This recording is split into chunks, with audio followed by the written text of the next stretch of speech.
GNCC returns to RacerTV.com for round number 3 of the 2024 season, and it is Johnny Girroir leading the season and the point standings with 2 wins, back-to-back wins to open up the season, and really in 2 different ways, from start to finish in the Big Buck.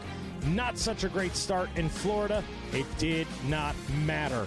Johnny Girroir puts his head down. He charges to the front for back-to-back wins. Can he make it 3 in a row here today? Stu Baylor needs a win, coming off back-to-back second-place finishes in class.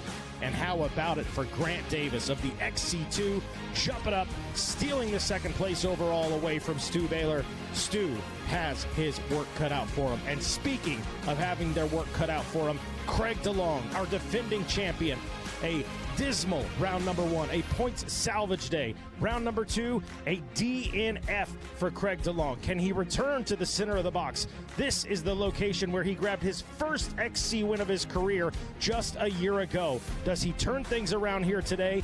All that and more coming up right here, right now on RacerTV.com. Are you ready to go? GNCC Racing!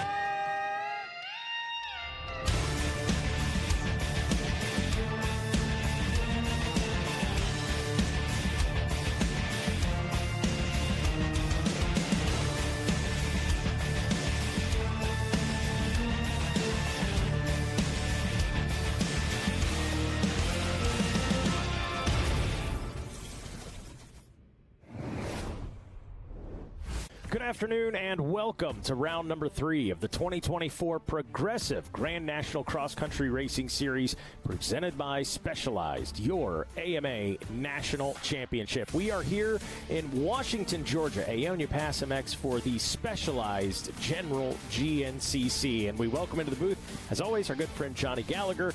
Johnny, short week in between the Wild Boar GNCC and the General.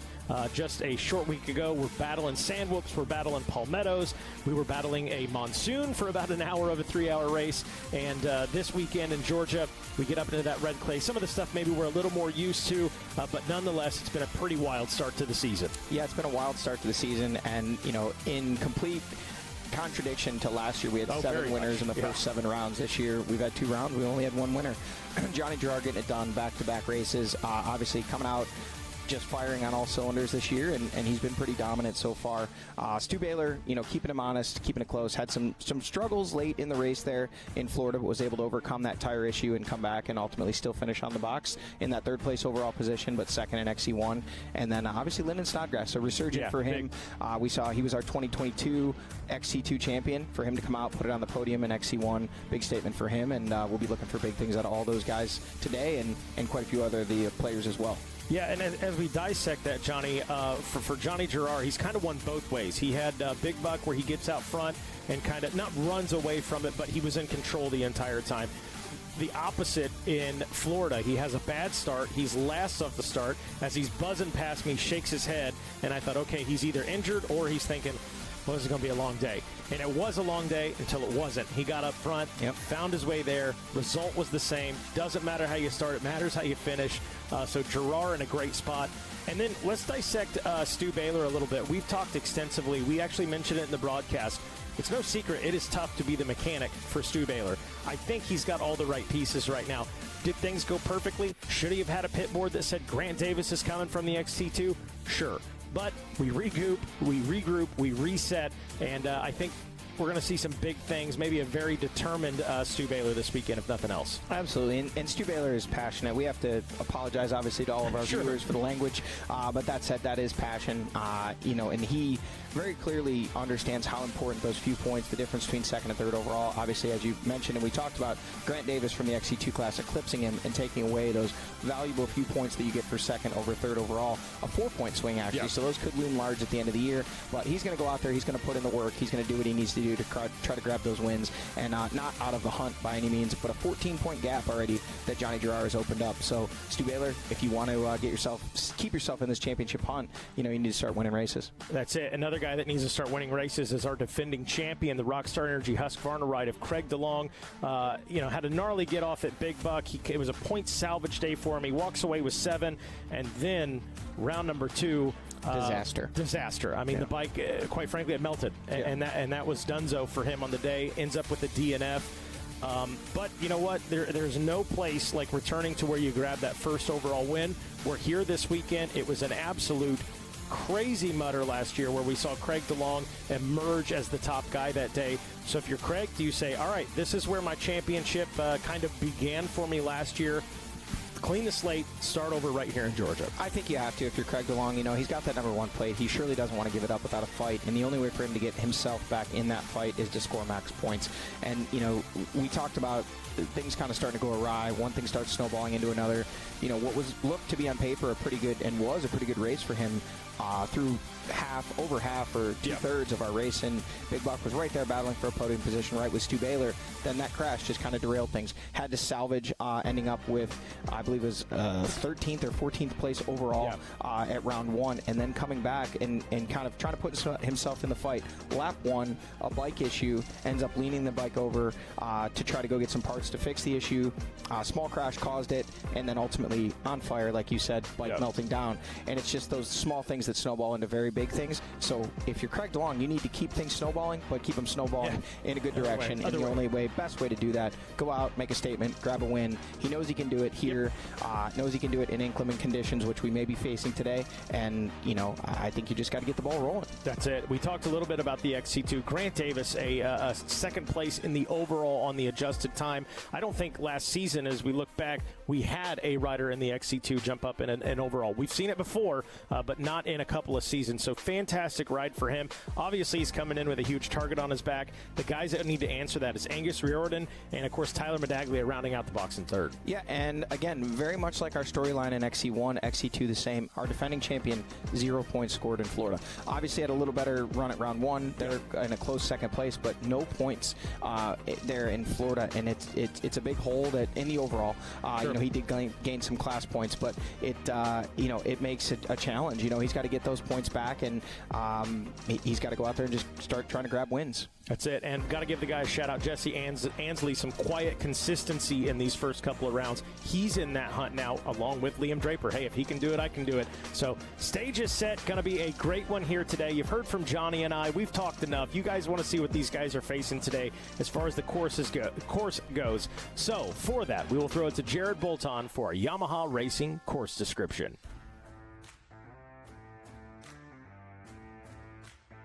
Well, thanks, guys. As you can tell from my appearance, it's what you would call a little bit on the wet side here. I'm just kidding. It's perfectly dry and dusty. Can't you tell? Obviously, the big news here this weekend is the mud.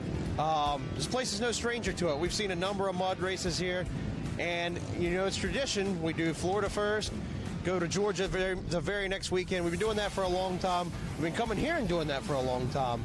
We've been at Aonia Pass since 2003, minus a couple years.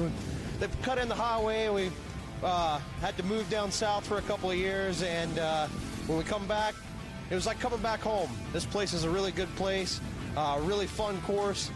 Even when it's muddy, it's still rideable, and they're out there turning laps now in the morning, and it's actually getting better. By the end of the youth race, the guys had dug down to some dry dirt, and while there's still a few spots that are a bit on the muddy side, overall, by and far, this course is actually really, really good. It's going to be a great weekend, and it always produces some great racing when you throw some mud into the mix. Give some of those guys that are good in that mud a chance to do something, prove something that they can't always prove on a regular day. That's this weekend's track description. Back to you guys.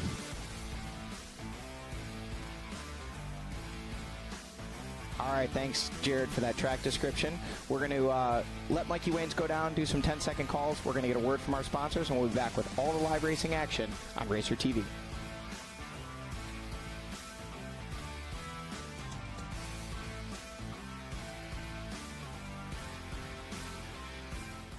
You know, when I take the bike out like this, all my stresses just melt away. I hear that. This bad boy can fix anything. Yep, tough day at work. Nice cruise to sort you right out. When I'm riding, I'm not even thinking about my painful cavity. Oh, you shouldn't ignore that. And every time I get stressed about having to pay my bills, I just hop on the bike, man. Oh, come on, man. You gotta pay your bills. You don't have to worry about anything when you're protected by America's #1 motorcycle insurer. Well, you definitely do. Those things aren't related, so... Oh, that is a vibrating pain. GNCC Racing on Racer TV is brought to you by Progressive Insurance. You could save hundreds on car and motorcycle insurance. Specialized Turbo e-bikes. It's you, only faster. Rocky Mountain ATV MC. Get ready.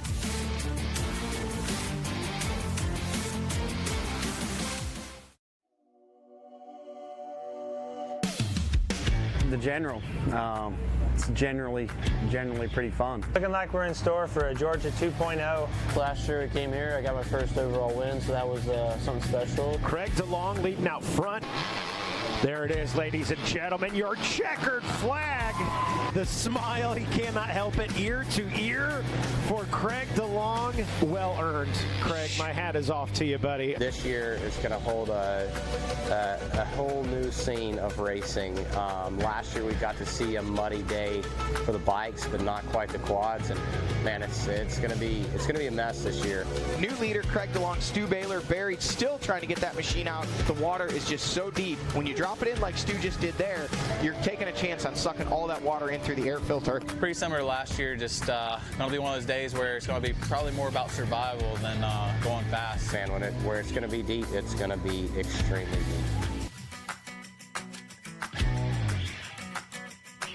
Into the final wood section now goes Stu Baylor.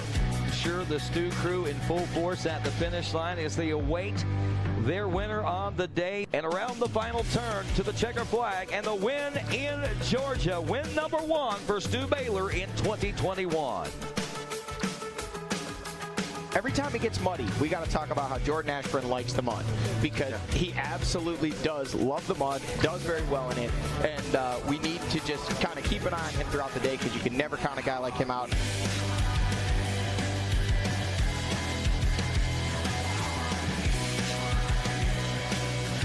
It's going to be a whole new animal, and yeah, like I said, just looking to survival mode, and get some good points. It's a GNCC. They're old Toth.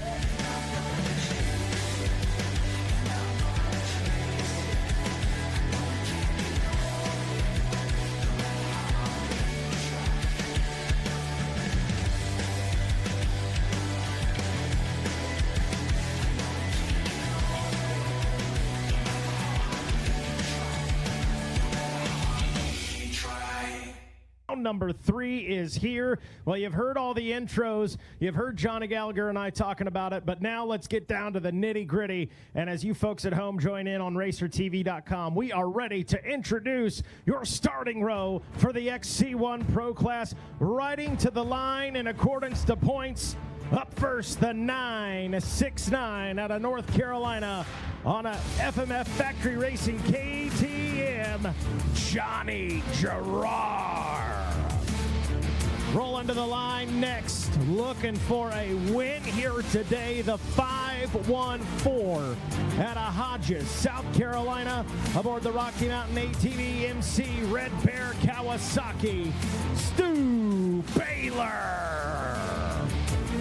Rolling to the line next, the number 3 out of Livingston, Tennessee, aboard the Coastal Racing Factory Gas, Jordan Ashburn.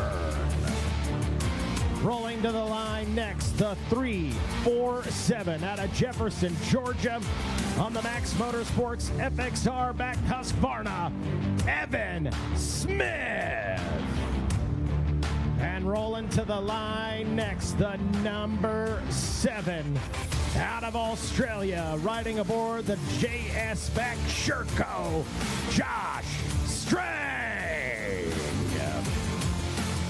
And rolling to the line next, the 739 out of Morganton, North Carolina, aboard the Rockstar Energy Factory Racing Husqvarna, Trevor Bollinger.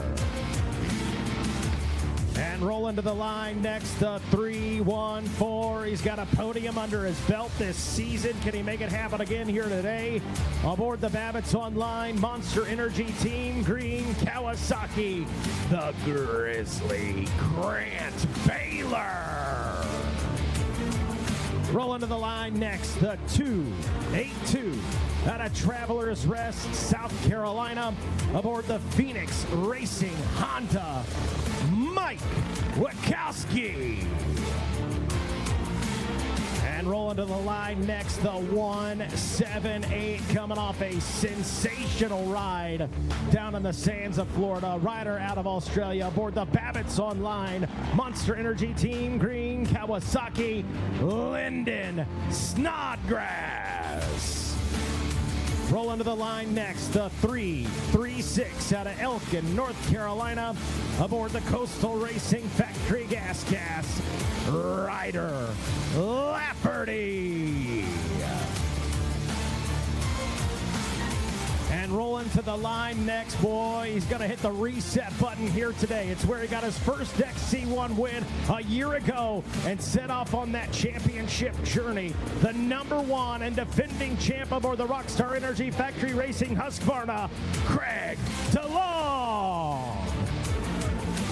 Up next, the 356 out of Hollister, California, on the FMF Factory Racing KTM, Dante Oliveira. And rolling to the line next, the 212 needs a good ride out here today in Georgia, out of Duval, Washington, aboard the Am-Pro Yamaha. He's rough, he's rowdy, Ricky Russell. And last but certainly not least, the number 523 out of Boonville, North Carolina, aboard the Morgantown Power Sports Teely Energy Back KTM, Lane Michael. And that, ladies and gentlemen, is your starting row for the XC1 Pro class, as Lane Michael looks along the line of the XC1 and says, where do I want to go? How about right here, right meow? Lyndon Snodgrass way on the outside of that XC1 Pro class. Strategy at play already. Now DJ Judd exits the Monster Energy Activation Transport. He jumps into the Yamaha R-Max 1000. And this is where we like to say, DJ Judd,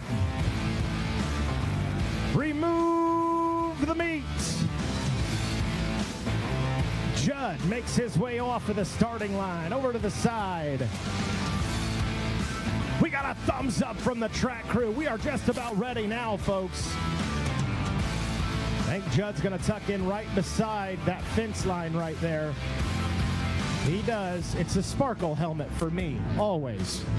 It just fits you. It fits you, Judge. How about Judd? J-U-D-D, Judd. We got a head nod from Jeremy Holbert over to Ricky Towery, and now Ricky will step out onto the racetrack. And Ricky looks down at his watch, and now he steps forward to let our riders know 1 minute. 1 minute until we're ready to go. General GNCC Racing. And now all eyes will fixate on Ricky Towery down in turn number 1. We go as he goes. Shrugs his shoulders off. He will look down at his watch. And we wait for the waving of the blue flag. And there it is. Blue flag waves, blue flag waves. Shut them down, shut them down, shut them down. As we are just about ready now. And I got to ask you, Aonia past General GNCC, are you ready to go GNCC Racing?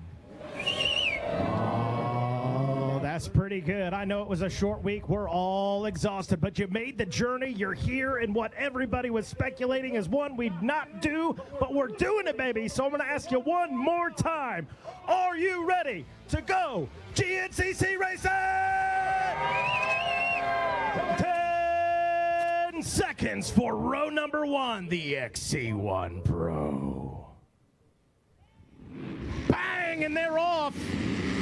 A good drive by Ricky Russell right up the inside on the Am-Pro Yamaha, but Johnny Girroir on the outside. No, it's going to go to the 2-1-2 Am-Pro Yamaha of Ricky Russell grabbing that Steel City Medical Center Hole Shot Award as we now turn our attention to the XC2 250 Pro class. Steel City Medical Center Hole Shot Award on the line. Waiting on the OK for Ricky Towery, Rui Barbosa, Tyler Palmer, Gus Reardon, Cody Barnes, Liam Draper, Josh Toth, Toby Cleveland, Brody Johnson, Felipe Chain, and Jesse Ansley. Landon Lynn, Jason Liscombe. We got him shut down. Grant Davis, what a ride by that young man just a week ago. And the 989 of Thad Duvall, ready to roll in 10 seconds. Bang, they're off.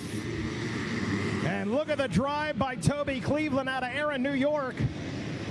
Keeps the power on the ground, and it will be the 2-1-3 of Toby Cleveland grabbing that Steel City Medical Center Hole Shot Award as Ricky Towery now waves the blue flag for the FMF XC3 125 Pro-Am. 10 seconds. Zachary Davidson, James Churn III, Dakota DeVore, Sawyer Caratura, Jack Walker, Joe Shriver, and Dustin Simpson. Oh, right there. I think that's Dustin Simpson out in front. And it is the 927 on that Armored Graphics Maxxis Spec Yamaha, grabbing that Low Jack Cycle Sales Hole Shot Award for the XC3 as we reset the deck for the Open A class. 10 seconds. Dylan T. De La Cruz, Kenton Coleman, Samuel Evans, Ezra Prine, Neil Edmond, Alex Luger, Dennis LeBlanc, Preston Thomas, Jackson Davis, TJ Gold, Trevor Hewlin, Gary Greer. Who wants the whole shot? Wow, too close to call. That looked like Prine. That's who I'm giving the credit to, is Ezra Prine. We were 3 wide coming into that whole shot. That is what GNCC Racing's all about. 250A coming up next. Lane Whitmer, JoJo Cunningham. 10 seconds. Ranger Emmons, Cooper Jones, Bubs, Tasha, Jason Tino, T-Rex, Nick DeFeo, Gavin Simon, Hunter Bush, Michael DeLosa, Max Fernandez, and Tom Mason. 249. That is Gavin Simon out of Bennington, Vermont. On the Edelman Sales FXR, back Husqvarna grabbing that whole shot, an early lead as we turn our attention now to the 150A. 10 seconds. David Johnson, Tyler Shields, Tucker Kenry, Rayleigh Messer, Ryan Gribben, Keaton Noltcamper, Michael Meyer, Landon Hines, Caleb Lane, Walker Morris, Jacob Volan, and Kiefer Galliano. Oh, getting sideways is the 199. And that's going to go to the 227 of Tucker Kenry by maybe a knobby on his tire. That was tight. That was tight. We like it. We like it early. 4-stroke A lights. Colton Shields, Matthew Davis, Hayden Serena, Robert Wise, Rivers Morris. 10 seconds. Chase Landers, Ty Ely, Brady Beerbaum, Joshua Connor, Ryan Amancio, Caleb Baltimore, Sean Myers, James Jenkins, Isaiah Brown, Andrew Inman, Brock Bell-Sol, Jix Fustini, Owen Barnes, Gavin Guthrie, Olin Daniels, and Peyton Feather. That's going to go to Ryan Amancio, the 363 out of New Milford, Connecticut. Some trouble there for the 254. That is Chase Landers trying to get her fired back up and going. He's rolling now.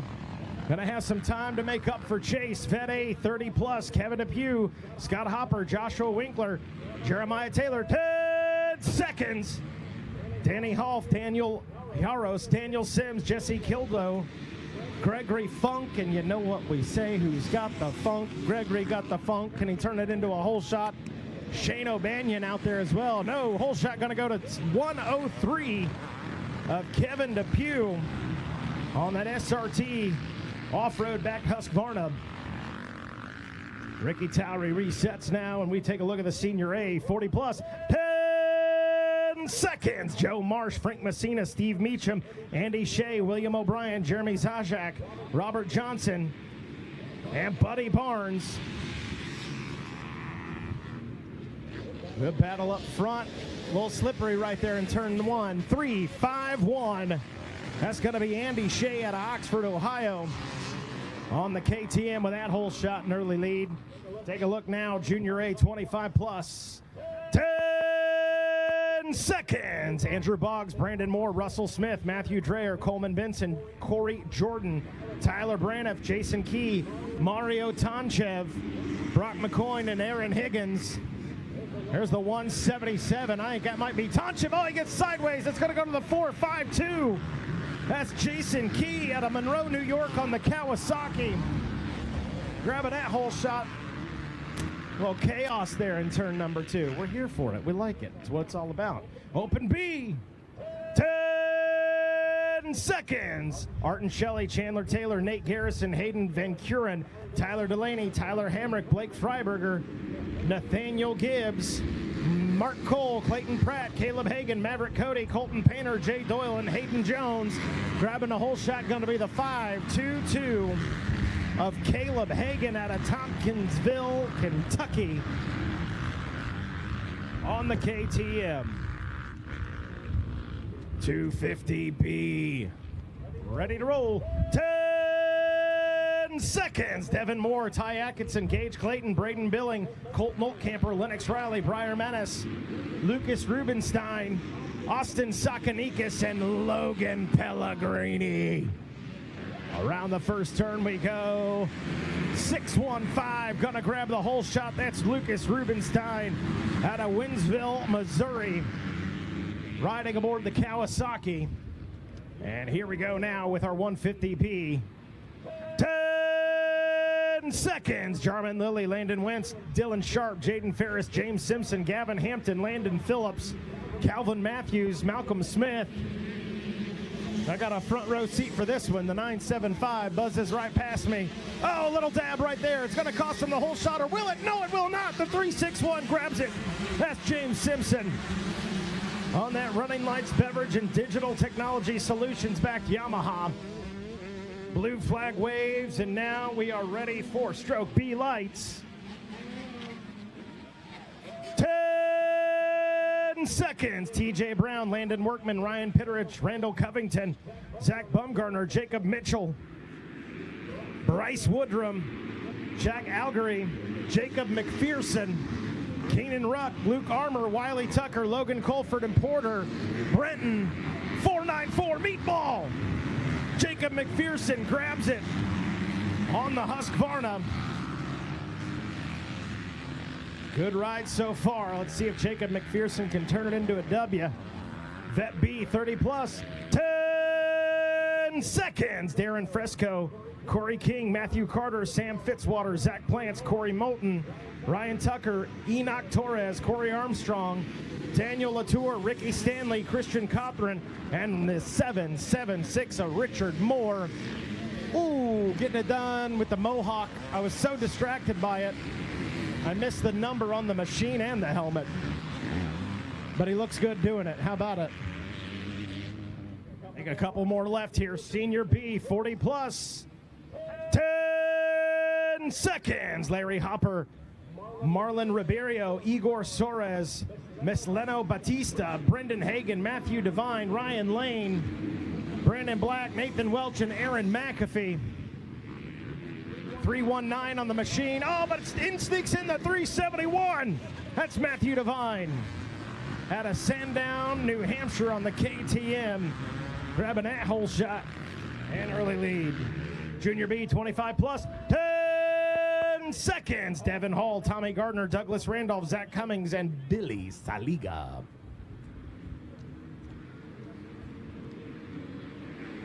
Bang, we're off. Boom, boom, boom. Okay, and then that's DJ Judd. He's running a little track sweep today. How about it for the 5-2-4? That's going to be Douglas Randolph out of Lynchburg, Virginia. Mercy sakes alive. What a start. We're off and rolling. This is round number 3 of the 2024 season.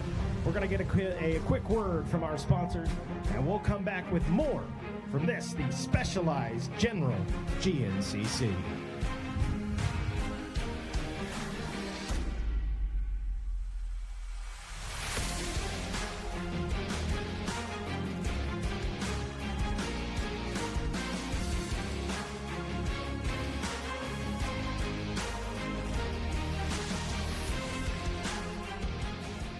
You know, when I take the bike out like this, all my stresses just melt away. I hear that. This bad boy can fix anything. Yep, tough day at work. Nice cruiser sorts you right out. When I'm riding, I'm not even thinking about my painful cavity. Oh, you shouldn't ignore that. And every time I get stressed about having to pay my bills, I just hop on the bike, man. Oh, come on, man. You gotta pay your bills. You don't have to worry about anything when you're protected by America's #1 motorcycle insurer.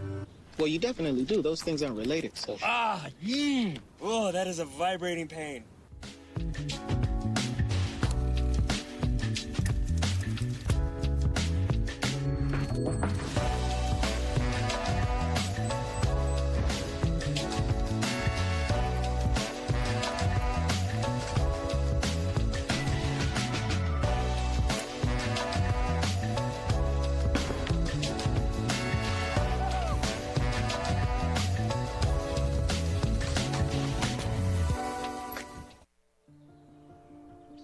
It's a big world out there.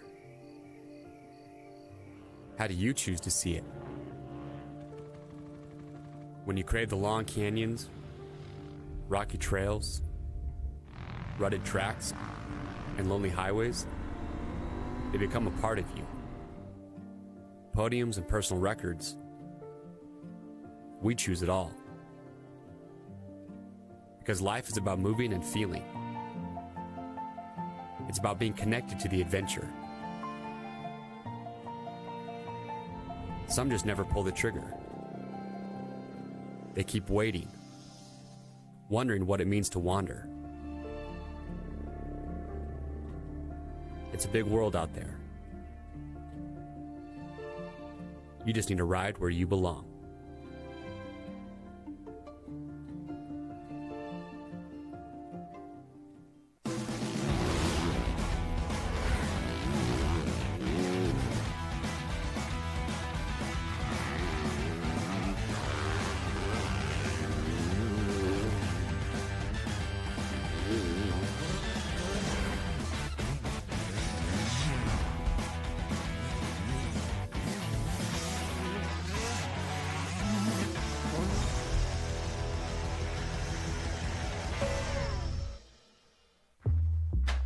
Whatever you drive, however you drive.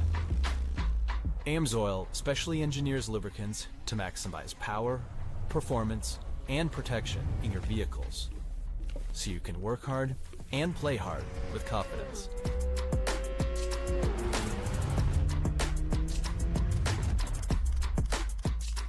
Order online at amsoil.com. GNCC Racing on Racer TV is brought to you by Progressive Insurance. You can save hundreds on car and motorcycle insurance. Specialized turbo e-bikes. It's you, only faster. Rocky Mountain ATV MC. Get ready. Welcome back, everyone, to round number 3 of the 2024 Progressive Grand National Cross Country Series. It is a muddy day in Georgia for the Specialized General GNCC. My name is Jackson Burrell, and I'm here with Zach Herron to bring you today's coverage. Stay tuned as Zach will be recapping the start here soon. Yeah, thank you, Jackson. You said it. No surprise, right? We knew the weather was in store. Mother Nature didn't leave us hanging. She brought some rain, but we've had a ton of sunshine today. Now, everybody at home might be thinking, oh, that's good. That means it's good conditions, right? Yes and no. We might not be getting rained on, but it has really caused what was a sloppy, slick type of mud yesterday to thicken up and start to stick to these bikes. It is far from easy out there. As you can see almost immediately, taking a look at our Specialized start recap, starting with that XC1 Open Pro class. A great drive from the inside. Looked like the number 1 at Craig DeLong was going to have control of it, but it was actually the Ampro Yamaha of Ricky Russell sneaking up the inside. Look at the battle here in turn 2. It was actually going to be Oliveira there on the FMF Red Bull KTM, working his way into second place, almost immediately putting pressure on Russell, and I believe that was Ashburn sliding into the third place spot. Here we go with the XC2 class, and look at this. Toby Cleveland, he showed us all last year on the 125 he could get the starts, now doing it here in XC2, but he's got Grant Davis just behind him on that Landers Racing KTM as well. We saw what Grant was capable of doing last week with a good start. Now he's back up front early again here at round 3. And last but certainly not least, our FMF XC3 125 Pro-Am class. And look at this, a great jump from the 775, but it's Dirt Bike Jesus, Dustin Simpson himself, standing up through that first corner, and the 927 Armored Graphics backed machine going to grab the early race lead. And that was a big hole shot right there for Dustin coming through. Had some clear air and was able to be first off into the woods. But that's how things started, as we've seen all day long. It's definitely not going to be how things finish, as now it looks like we're catching a glimpse of your race leader right now, Ricky Russell. Believe that's Oliveira in second. Might be Stu Baylor we saw in third. Believe that is going to be Jordan Ashburn, Craig DeLong, possibly Snodgrass or Grant Baylor. There's one of the other KTMs. That might be Girroir. So as you can see now, we take a look at our Yamaha Racing live drone. Kind of got a freight train of riders. You can see everybody not necessarily stacked on top of one another. Very similar to what we saw yesterday. These riders probably treading lightly here on lap one, Jackson, wanting to get a feel for the lines and, of course, not wanting to get sprayed with the standing water that you've got out there. Yeah, exactly, Zach. That is going to be the key. Keep those goggles preserved here in these conditions. Taking a look here. Looks like mile 7. There is Ricky Russell. So, and you can see splashing through the water. And I believe that's Oliveira still in second. Looks like Craig now moving into the third place spot. I'm telling you what, be on the lookout for the number 1 Craig DeLong. He was smiley. He was bouncing around, dancing on the start. I got a good feeling about the number 1 today. Zach, did you see Johnny Girroir go through there? I believe that is. I think that is Oliveira. It might be a flip-flop for the KTM boys. I know Oliveira got a great start. Girroir wasn't too far behind. There we see Strang on the Sherco. Mike Wachowski on the Phoenix Racing Honda. But yeah, I couldn't quite make out the numbers on the back of the jersey. Both of those riders running the same Alpine Star gear, so hard to tell whether or not that was Oliveira or Girroir, who I believe was in the 4th or 5th place spot, the front runner of the two teammates. Now back on the live drone, and you guys at home get a little bit of an idea as to how treacherous it is out there. It's no shortage of lines. We were talking about this earlier, Jackson. There's lines for days, but of the 500 available, 498 of them are pretty bad and don't lead you where you want to go for sure. Now getting a little bit of a glimpse out into the open sections, and believe it or not, we are getting some dry spots in the soil as well out here.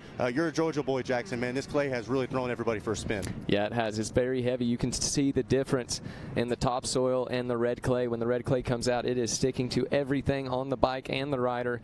Things are very heavy. You've got to make sure you read the terrain good. There's definitely going to be some deep spots on the side of the track these riders are going to have to be careful of. Yeah, riders facing a little bit of everything. Still some standing and flowing water that they're going through, but at this point, a lot of the riders have completely changed lines. We were actually talking earlier during the WXC race. The main line for the quads yesterday was where a majority of the spectators were today. Nobody was even messing with that. They were about 15 feet to the right of what the line was yesterday. And so, yeah, like you said, line choice going to be crucial. There we get a look at your leaders on screen. Once again, it is Ricky Russell in the lead. And we've got Eagle Eye Johnny G in the booth with us. All right, come on, Eagle. Tell us who we got in second. I'm pretty certain that's Johnny Girroir, just judging by the riding style. Definitely. Didn't catch a number, but Dante Oliveira was up front off the start. You guys were right about that. But that appears that Johnny G has put a charge in and got up there to the number 2 position and put pressure. Look at that, going for the lead. Not able to get it, but then he gets a better drive, and we have a new leader. Johnny Girroir goes to the front. Ricky Russell there right behind him in second. One thing worth noting here, if you watched our broadcast yesterday or you were here at the track, this is not manufactured. This is not CGI. That is dust you see kicking up in the fields. Just goes to show, Jackson, you mentioned it, that red clay. It's tacky, but once the wind hits it and the sun hits it, it dries out incredibly quickly. And that'll make it slick in some of these spots. Yeah, riders, we say it all the time, GNCC, you got to face a little bit of everything. Sometimes all at one race as well. You get a little bit of the dust, a little bit of the dry, and then, of course, some of the mud as well.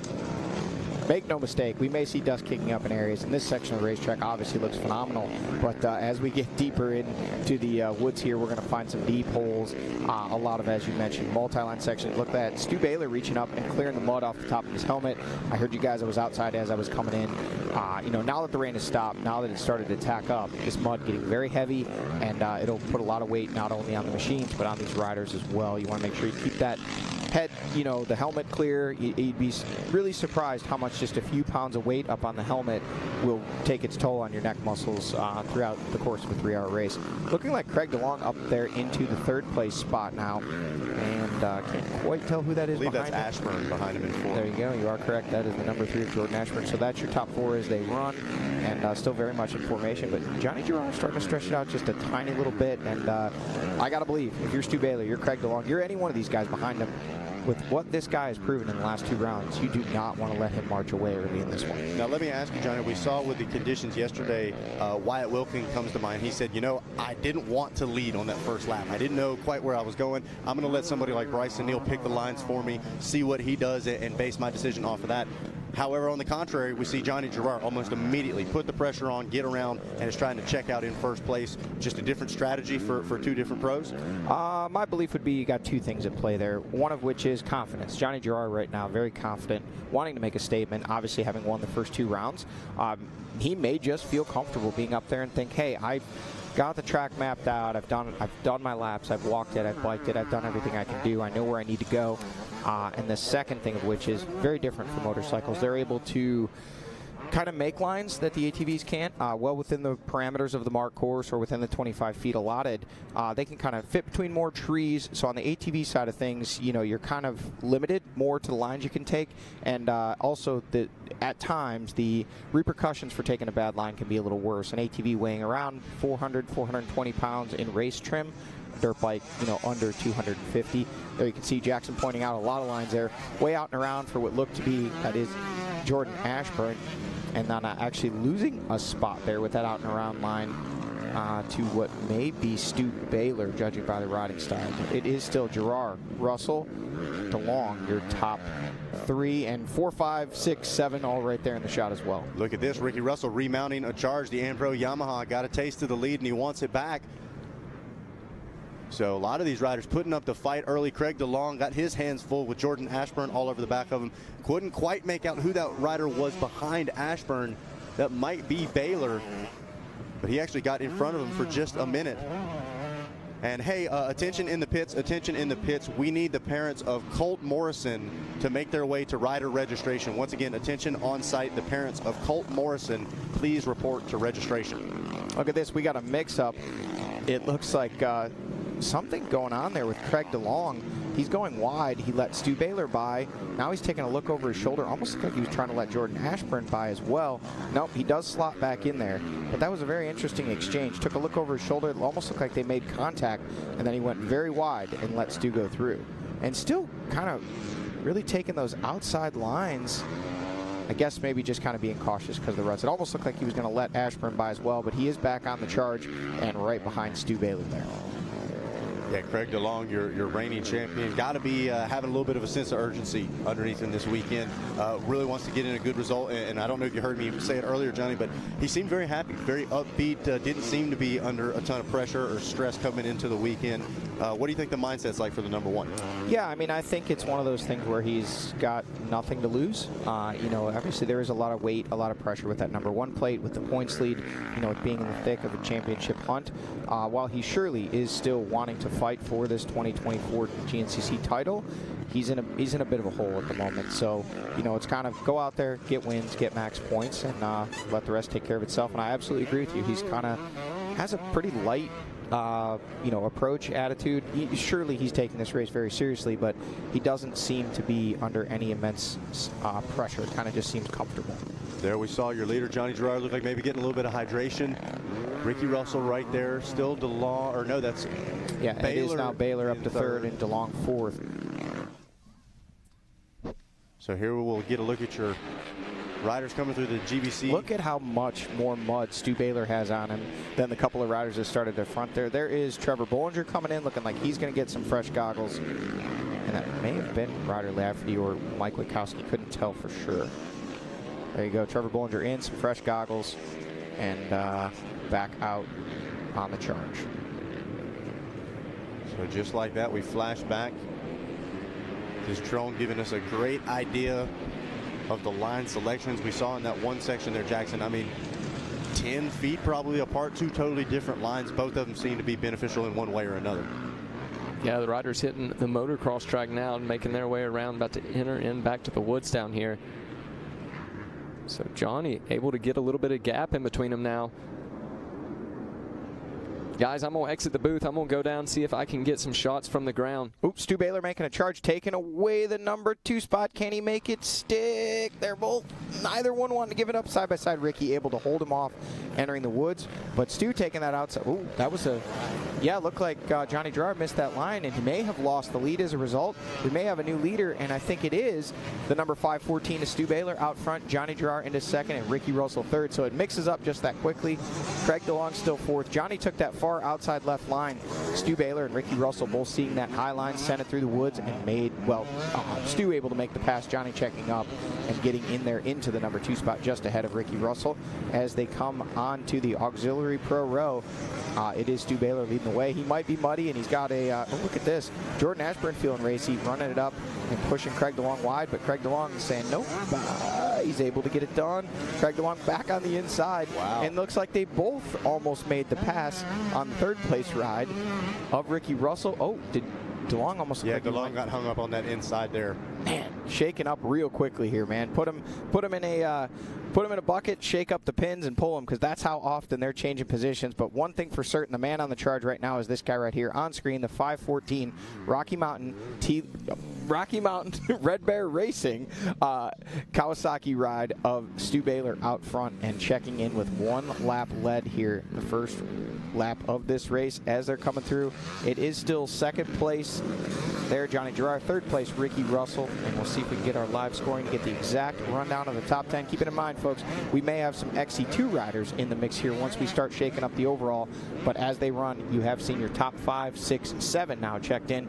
And it is Stu Baylor, Johnny Girroir, Ricky Russell, Jordan Ashburn, Craig DeLong, Lyndon Snodgrass, that rider we see back there in 6th, and then the local boy, Evan Smith, rounding out the top 7. Absolutely, yeah. Talk about right place, right time. It was kind of weird. Johnny Girroir missed that line. It almost looked like it confused Ricky Russell for just a split second. A tiny bit of hesitation. Stu Baylor said, "Thank you very much. I'll take a 2 for 1." Was able to push through and grab the lead. So now we'll be able to see what Baylor's able to do with some clean air in front of him. Johnny Girroir doesn't seem to be in a panic by any means. Kind of funnels back in. Going to try to remount a charge here in just a little bit. And uh-oh, Johnny, you got the hand up. Let's hear it. Our XC2 riders are checking in, and they are absolutely taking over the top spots in the overall. First overall, Josh Toth out of Hickory, North Carolina. Liam Draper, your defending XC2 Series champion, in second. Toby Cleveland in third. Brody Johnson in fourth. Thad Duvall fifth. Grant Davis in sixth. The top 6 riders all out of the XC2 class. Folks, don't get too excited just yet. We saw this yesterday in a mud race like this. It's pretty common for the XC1 guys to take their time. They're the ones blazing the trail. That said, there is some serious heavy hitters in that group of XC2 riders, and if they can bridge the gap, we've talked about this before, Zach, in the broadcast, if they can bridge the gap and physically start riding with the top riders in XC1, makes it a whole different ballgame, because then they know when the pace is being pushed, when they need to ratchet it up and go. When they're kind of racing the clock, it makes it much harder, because if those front riders put in a push really up the pace and they don't catch on to it just right away, they can easily lose valuable time that is very hard to make back. Yeah, absolutely. You talk about Grant Davis. That was exactly what he said on the podium. He said, I was able to physically get around those guys, so when they all dropped the hammer, really started to get comfortable and pick up the pace, I was around them and could pick up in real time rather than kind of waiting and watching, and by the time I realized they were dropping it, they were already gone. So yeah, going to be interesting to watch for sure as those guys take over the top steps for sure. But just like you said yesterday, right on cue, give them a lap or two, those XC1 guys start popping back up at the top of the field. I could see that happening again today. I could also see it taking maybe a little bit longer, and some of those XC2 guys today hanging in a little bit longer. Obviously, we saw Grant Davis do that all the way to the finish line a week ago. A little different on the ATVs, but that said, you never know what's going to happen. You got to let the race play itself out, but not a complete foreign territory. We've seen this type of thing before. XC2 guys typically a little on the younger side, just kind of have a little more intensity off the rip. Plus, they do have the advantage of the XC1 guys already having gone out there, kind of broken in a trail. These guys will run slightly different lines, even on the same sections of track than the morning riders. They carry a little more speed, have a tendency to kind of run some outside lines. They'll make hybrid lines where they'll come from the outside, cross back into the inside. So once those lines are broken in, it just makes it a lot easier to kind of point and shoot. Taking a look now, seeing a lot of squaring off and cutting under, outsides to very deep insides. These riders arguably avoiding what would you consider the main line through these corners, not really riding in the middle ever. Sure, and there's two things at play there. I think one of which is obviously we know it's muddy. We know those ruts are deep. They don't want to get stuck. But also, if you can ride the edges, it's smoother. It's just less wear and tear on the body, less wear and tear on the machine, and frankly, takes less energy. Saw it looked like some feet off the pegs for a couple of those sections. I know I saw in the WXC race a couple times the riders, almost picking their feet up by their seats, trying to avoid from just submerging the boots entirely. Talk about some extra weight. You fill up a Tech 10 full of water. It's not going to do any favors. Yeah, absolutely. It actually will wear you out quite a bit having to lift those legs up all day long. Your quadriceps and everything. Hamstrings you'll start to feel it. It takes a lot of energy. Here we are at the 2-mile marker, which is the monster mile out front. A rider with a monster helmet. Stu Baylor leading the way on that 5:14 machine. Looking like he's in slow motion, but that's just because of how fast he's going. Johnny Girroir there in second. Ricky Russell still holding tough there in third, and that should be the number 3 of Jordan Ashburn on that Coastal Racing gas there in fourth. And Jordan, definitely a rider to keep an eye on today. We've talked about it so many times. Just seems to have a little bit of extra swagger on these muddy days. Correct me? Okay, that is Evan Smith. I was thinking that might have been Josh Strang, but there is Craig DeLong, then Evan Smith, then Strang. Then Strang. So Strang is up there. Then it looked to be Trevor Bollinger making a rebound, and now Mike Witkowski. Definitely some XC2 riders coming through. Not sure if that was Grant Davis or Angus Riordan. Grant Baylor, Brock Glover in the booth here with us pointed out Grant Baylor a good ways back. He was down off the start or last. I wasn't sure if he actually hit the dirt or he crashed, but he didn't hit the dirt. Okay, if you know what I mean. So. There you go. So he was lost some time, and he is on the charge trying to make up that ground to get himself into a position where he can battle for a podium, as we've seen the first 2 rounds. Not quite able to make it to the finish line at round 2, but a big charge late at round 1, landing him in that final podium position. Yeah, absolutely. Probably another rider with a little bit of a chip on the shoulder coming into the weekend. So he always seems to be kind of the slow burner. Like we talk about it with Stu a lot, but Grant specifically, it's like into hour 3, or into that second hour, approaching hour 3, where it is it's impressive to watch how he starts picking riders off. As we continue to look a little deeper through the field here at the Monster Mile. Riders. Oh, we see one rider getting a little sideways, giving you a little an idea of what it's like for the mere mortals out there. I think we're going to get a replay here. Yeah, I think we got a shot of what happened there when Johnny Girroir was leading as they were exiting the moto track headed towards the scoring facility. You see Johnny Girroir out front, Stu Baylor and Ricky Russell side by side, absolutely just fighting for every inch of real estate. Johnny taking what he thinks is the best line in here, and then watch Ricky and Stu both kind of go, well, no, that's not it.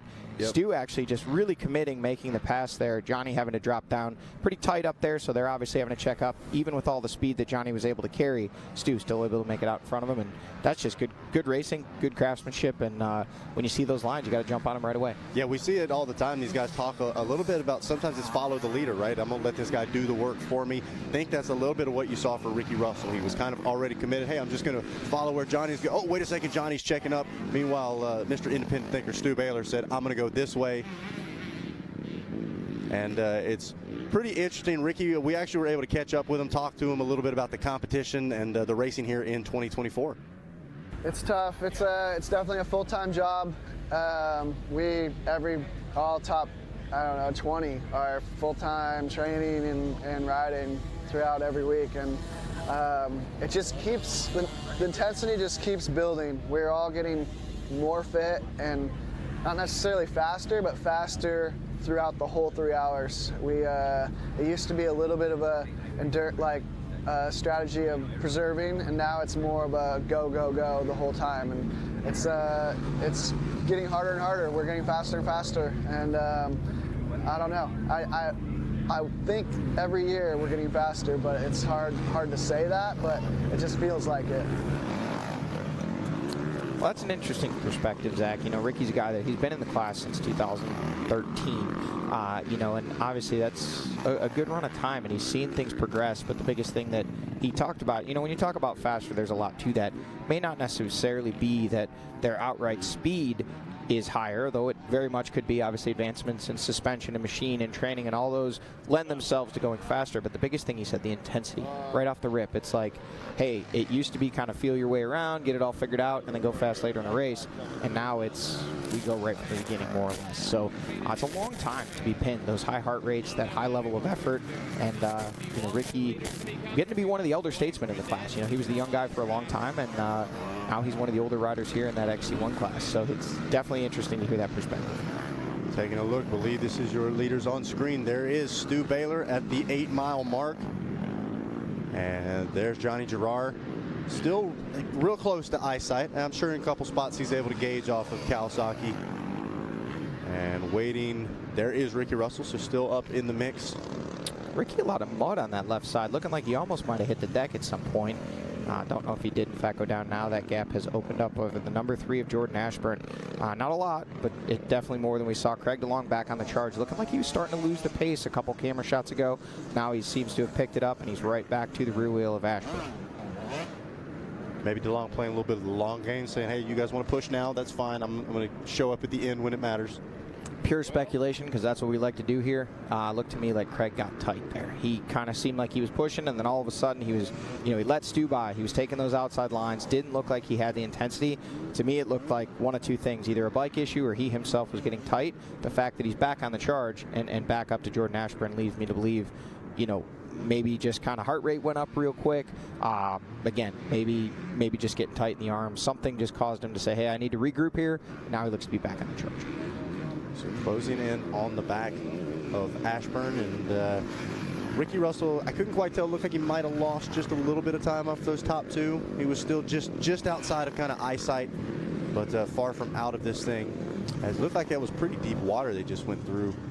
Yeah, and I think your observation was exactly right, Zach. I think it's starting to open up throughout the top 5. What was a wheel-to-wheel-to-wheel battle, 4 or 5 miles ago, now you can see you got 3, 4, 5 seconds between each of these guys. But look at this. Ricky looked like he is now the one on the charge, and he's actually starting to close things up on Johnny just a tiny little bit. He's a little closer than he was in that last camera shot.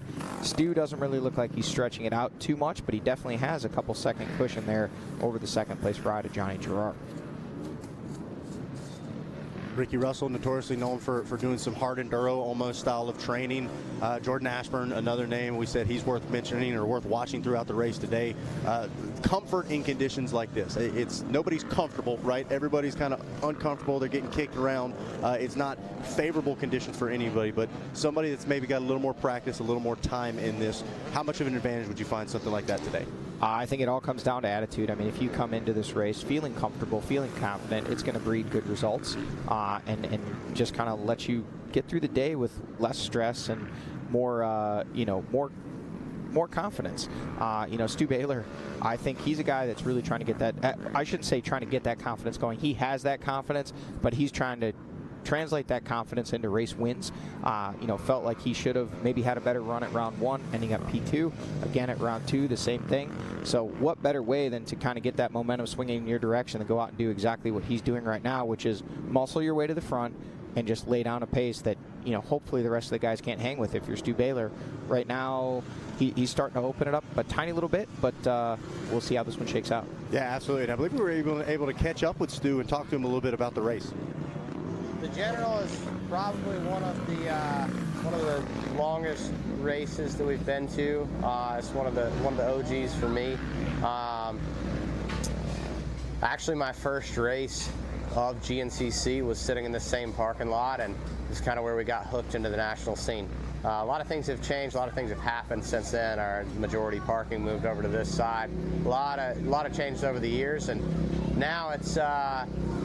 Majority of it's clear cut, so not necessarily one of my favorite rounds like it used to be. It's known for being soft, it's known for being wet, even on dry years.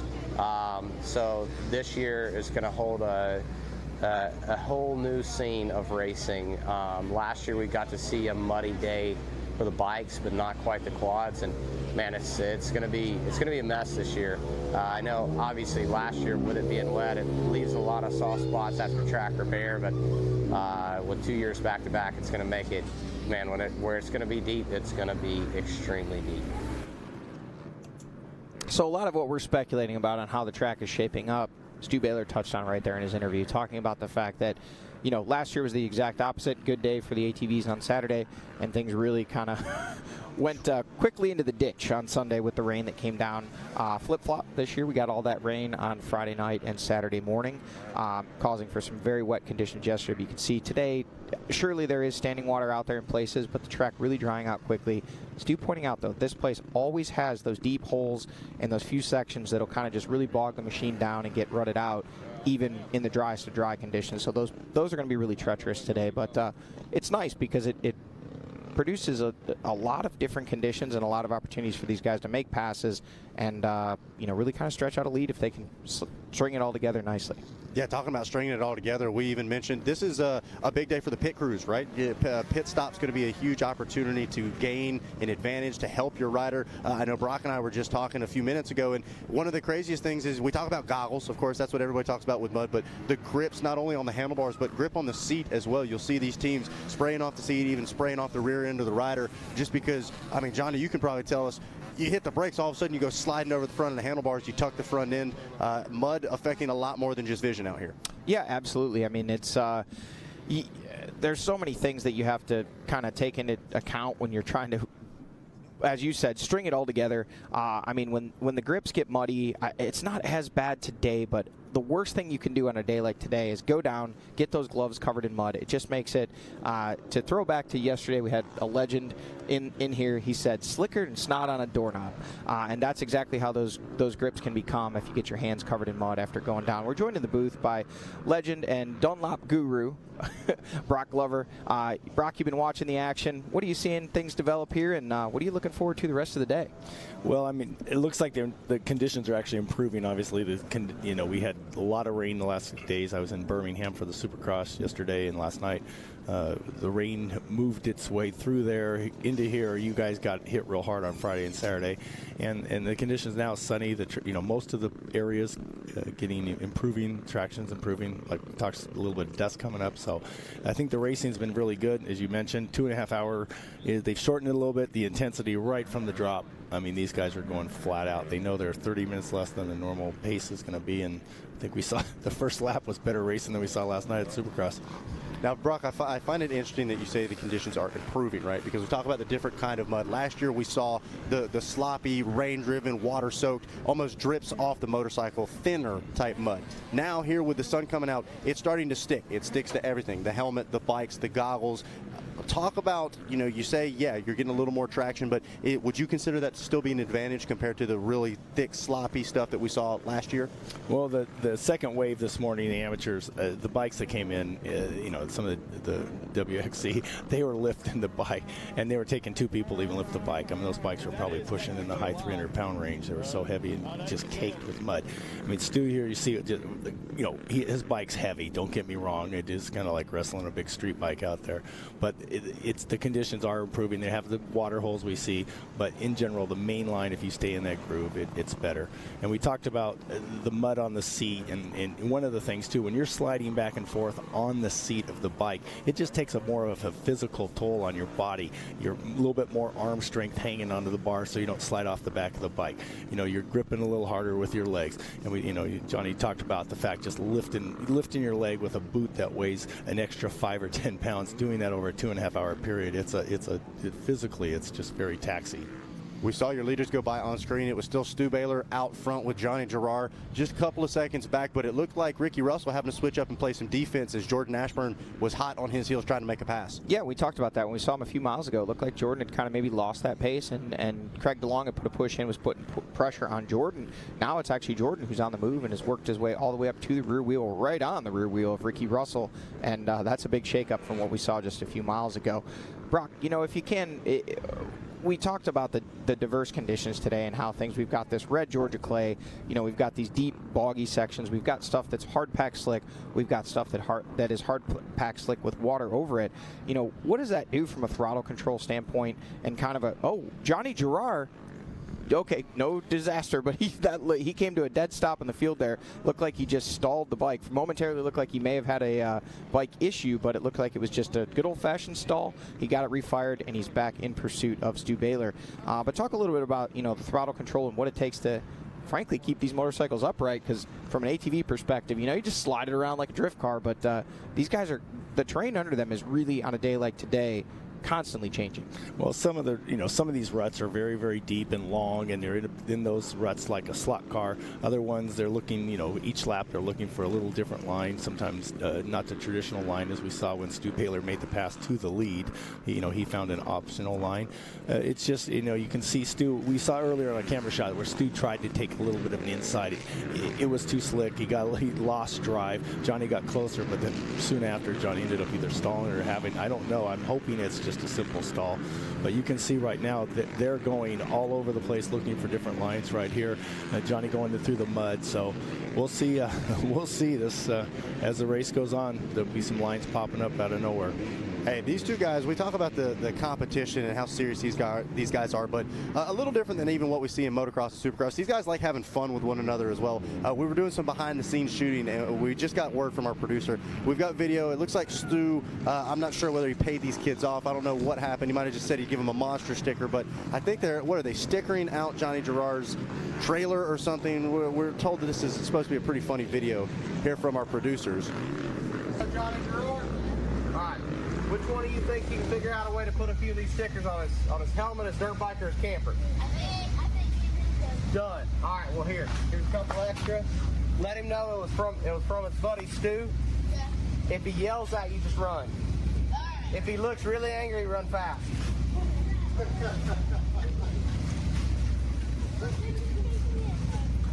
hear the news. What do we got? What's it on? Box trailer. On his box trailer. Perfect. Who did it? Me. You. All right. Let me find you something. Wait, I saw two stickers. Yeah. You got one and you got one? Yeah. All right, hold on. What did you wind up doing? We put on Johnny Girroir's one of Stu's stickers on his box trailer. How do you think he's going to feel about that? Let me see the picture of it. He should lose the camera.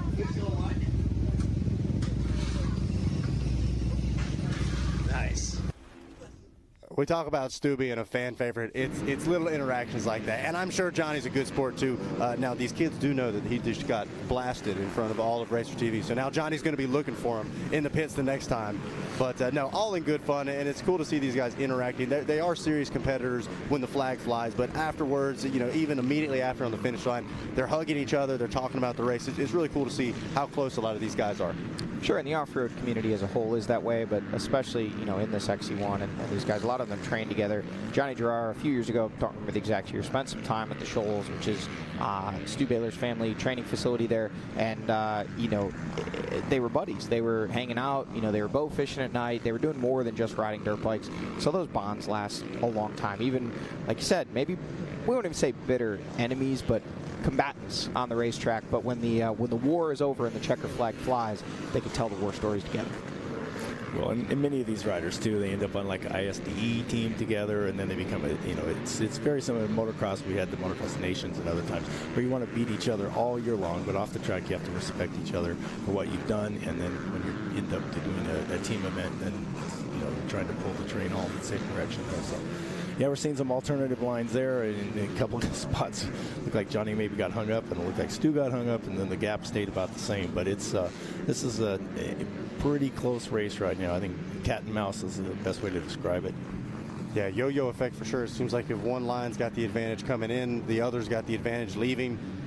It's just when you think one rider's starting to pull away or catch up, the other finds a good section. You know what I mean? And now we're starting to see the other side of things. Whoa, which is the lap traffic. It's one thing to predict the lines you're going to go to lap after lap. It's a whole nother to try to predict where the riders in front of you are going to go. Yep, we're catching up some of the mere mortals that started in and again, the afternoon wave here is the better riders of the people who ride the GNCC events. And with that said, they're still lapping them like they look like they're beginners. It's just incredible how fast these guys go in these slimy, muddy conditions that you see. And from a tire guy's standpoint, it was interesting. Even up until minutes before they went to the line, Stu hadn't really decided which tire he was going to run on the rear. And you know, everybody ended up with traditional knobbies. There were a few MX-14, which is the scoop paddle tire, you know, in the later waves. But the front 2 rows, they all had the traditional knobbies. Some of them had our new AT82 on. Some of them had motocross style, the MX-34s, and some of them were still running some of the AT81s, which are our last tires. So, you know, it's funny. There was not a clear decision, a leader in tire choice. Everybody was trying to figure out which tire would be the best for the overall track. And as the race gets tighter and tighter right here, we see this is Johnny making his push. Yeah, he's gotten almost to the rear wheel of Stu Baylor as they come in. As they approach almost now 2 laps complete, we see the rundown on our left side of the screen there with the top 20 overall. There actually was some shakeups since we checked it last. It was, I believe, the top 6 overall were XC2 riders. Well, now mix that up even more because we've got some 250A riders that have thrown themselves up into the top 10 overall. Pushing Stu Baylor, who was the physical leader on track, actually all the way back to that 10th place overall. And looking like we're told Stu Baylor into the pits, Johnny Girroir bypassing the pits. So now, new leader, Johnny Girroir out front and all alone. You can see Stu in the background there, just now coming out of that GBC Tires pit stop area. And Johnny Girroir got the biggest lead we've seen so far today. But again, keeping in mind, he's going to need to stop here in one more lap. So unless he's able to push and open up that gap, we'll probably see things tighten back up, and maybe even before that. But before these guys check in, let's give some love to these guys who put in one heck of a first lap. Josh Toth, obviously former XC1 rider, riding for that Enduro Engineering team, leading the way in the overall and the XC2 class. Liam Draper, 2nd place overall. Toby Cleveland, 3rd. Brody Johnson there in the number 4 spot. Thad Duvall, another former XC1 rider there in the 5th spot in the overall and that XC2 class. Round 2 winner, Grant Davis, in 6th place in the overall. Then we jump to that 250A class where we have Gavin Simon from Bennington, Vermont, leading the way in that 250A class and 8th place overall. Nick DeFeo, 2nd in 250A, 9th place overall. So you've got 2 250A riders in the top 10 overall on lap 1. Again, putting down a heck of a pace, also possibly speaking to the little bit of a checkup from the neck up that the XC1 riders were doing, making sure they were picking the right lines on lap number 1. But there you have it. Your physical leader on screen at the end of lap number 1, actually 10th overall on corrected time. Wanted to get that shout out in there because as we come, I think we're going to see a shakeup. Can't say that these guys will be all the way back to the lead, but I think we're going to see our XC1 riders make a big jump up with 2 laps complete, especially now with Stu and Johnny really starting to push each other. Pretty confident they're going to take some big jumps up in the overall. Hey, we talk about the racers, the superstars of GNCC. We got to talk about the other superstars. I'm talking the Mud Fleas, the GNCC fan community. We got a Moto t-shirt that says the GNCC fans are a different breed, and they truly are. Because at the end of the day, where else are you going to find riders? Look at what they're doing. They've got that bike stood straight up, doing everything they can. I saw Stu Baylor out here earlier today doing just that, trying to help a rider get unstuck. It is so good to have a fan community that's dedicated to helping all of the riders, whether it's their buddy, somebody they never met. The Mud Fleas are the unsung heroes of the series. You're absolutely right. There is Johnny Girroir checking in now with 2 laps complete. And, it's more than just the Mud Fleas themselves. Look at this. Jordan Ashburn now up to the number 2 spot physically as they run. There is Stu Baylor crossing the line in 3rd.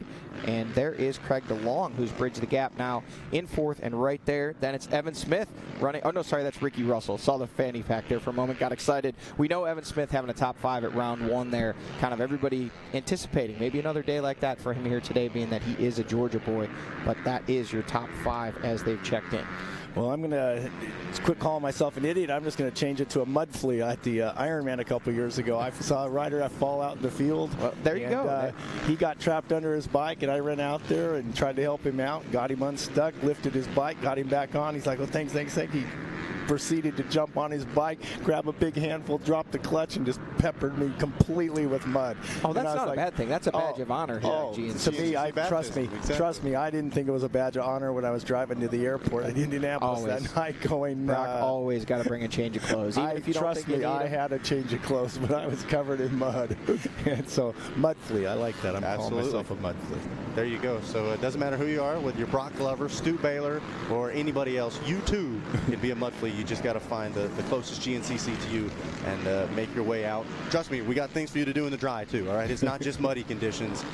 Zach, and you brought up a good point there. It's not just the fans. I mean, other racers that have already raced this weekend, racers that are, getting ready to race earlier in the morning. It's those guys are out there are picking up routers as well. And, well, we have seen a big jump up from our XC1 guys, but there's one guy that withstood the challenge of those XC1 riders really kind of picking up the pace there on lap number 2. It is still Josh Toth leading the way in the number 1 spot, even after corrected time.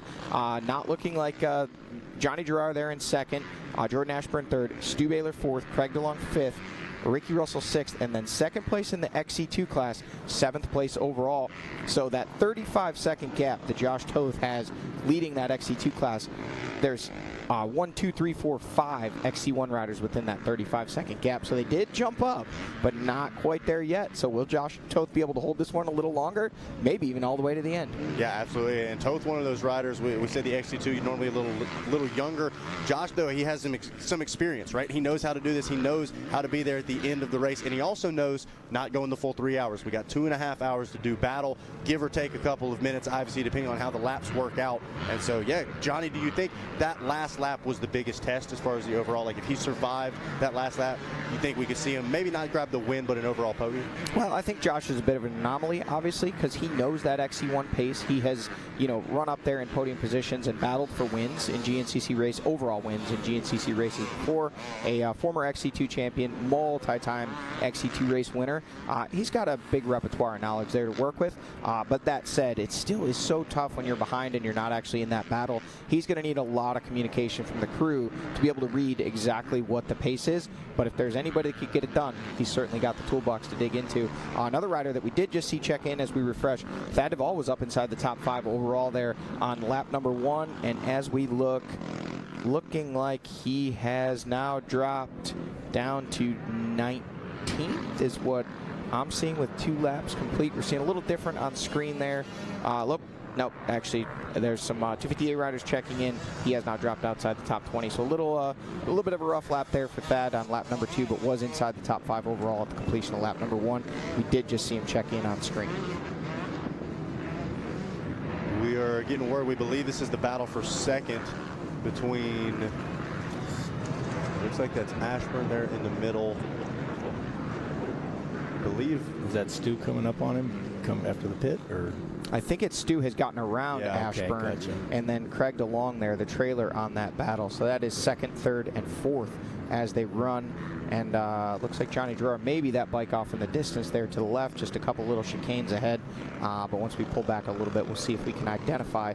Then, that is definitely him. He's making passes on lapped riders and trying to get through and pull a little bit away. There is Johnny Girroir on screen. You can recognize those big elephant ears, trying to keep some mud off the hands today, and that gap has come down quickly. Stu Baylor back into the number 2 spot, Jordan Ashburn in third, and the number 1 of Craig DeLong there in the 4th place spot. And don't forget, guys, Johnny Girroir did not pit as we see Ricky Russell. So, Stu, if he's already closing the gap up that much, next lap we know Johnny's going to have to drop in for the pits. Stu could inherit the lead if he hasn't made the pass by then already. Yeah, and it'd be interesting to know. We didn't get a full pit shot there to know who for sure pitted. A little bit different pit setup today. We got some guys around the corner, so we didn't see clearly who for sure did and didn't. The 2 things we know for sure, Stu Baylor did, Johnny Girroir did not. Everybody else is kind of a question mark.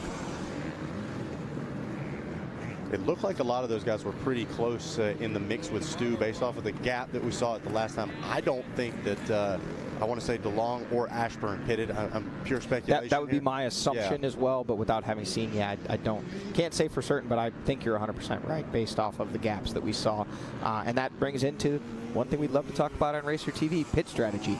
Stu Baylor, having pitted inside of the first hour with only 2 laps complete, gotta believe this is likely going to be a 6-ish lap race. And if that is the case, thinking that he would have enough fuel to be able to go 4 laps after having pitted on 2, maybe a bridge too far to cross. We'll have to see.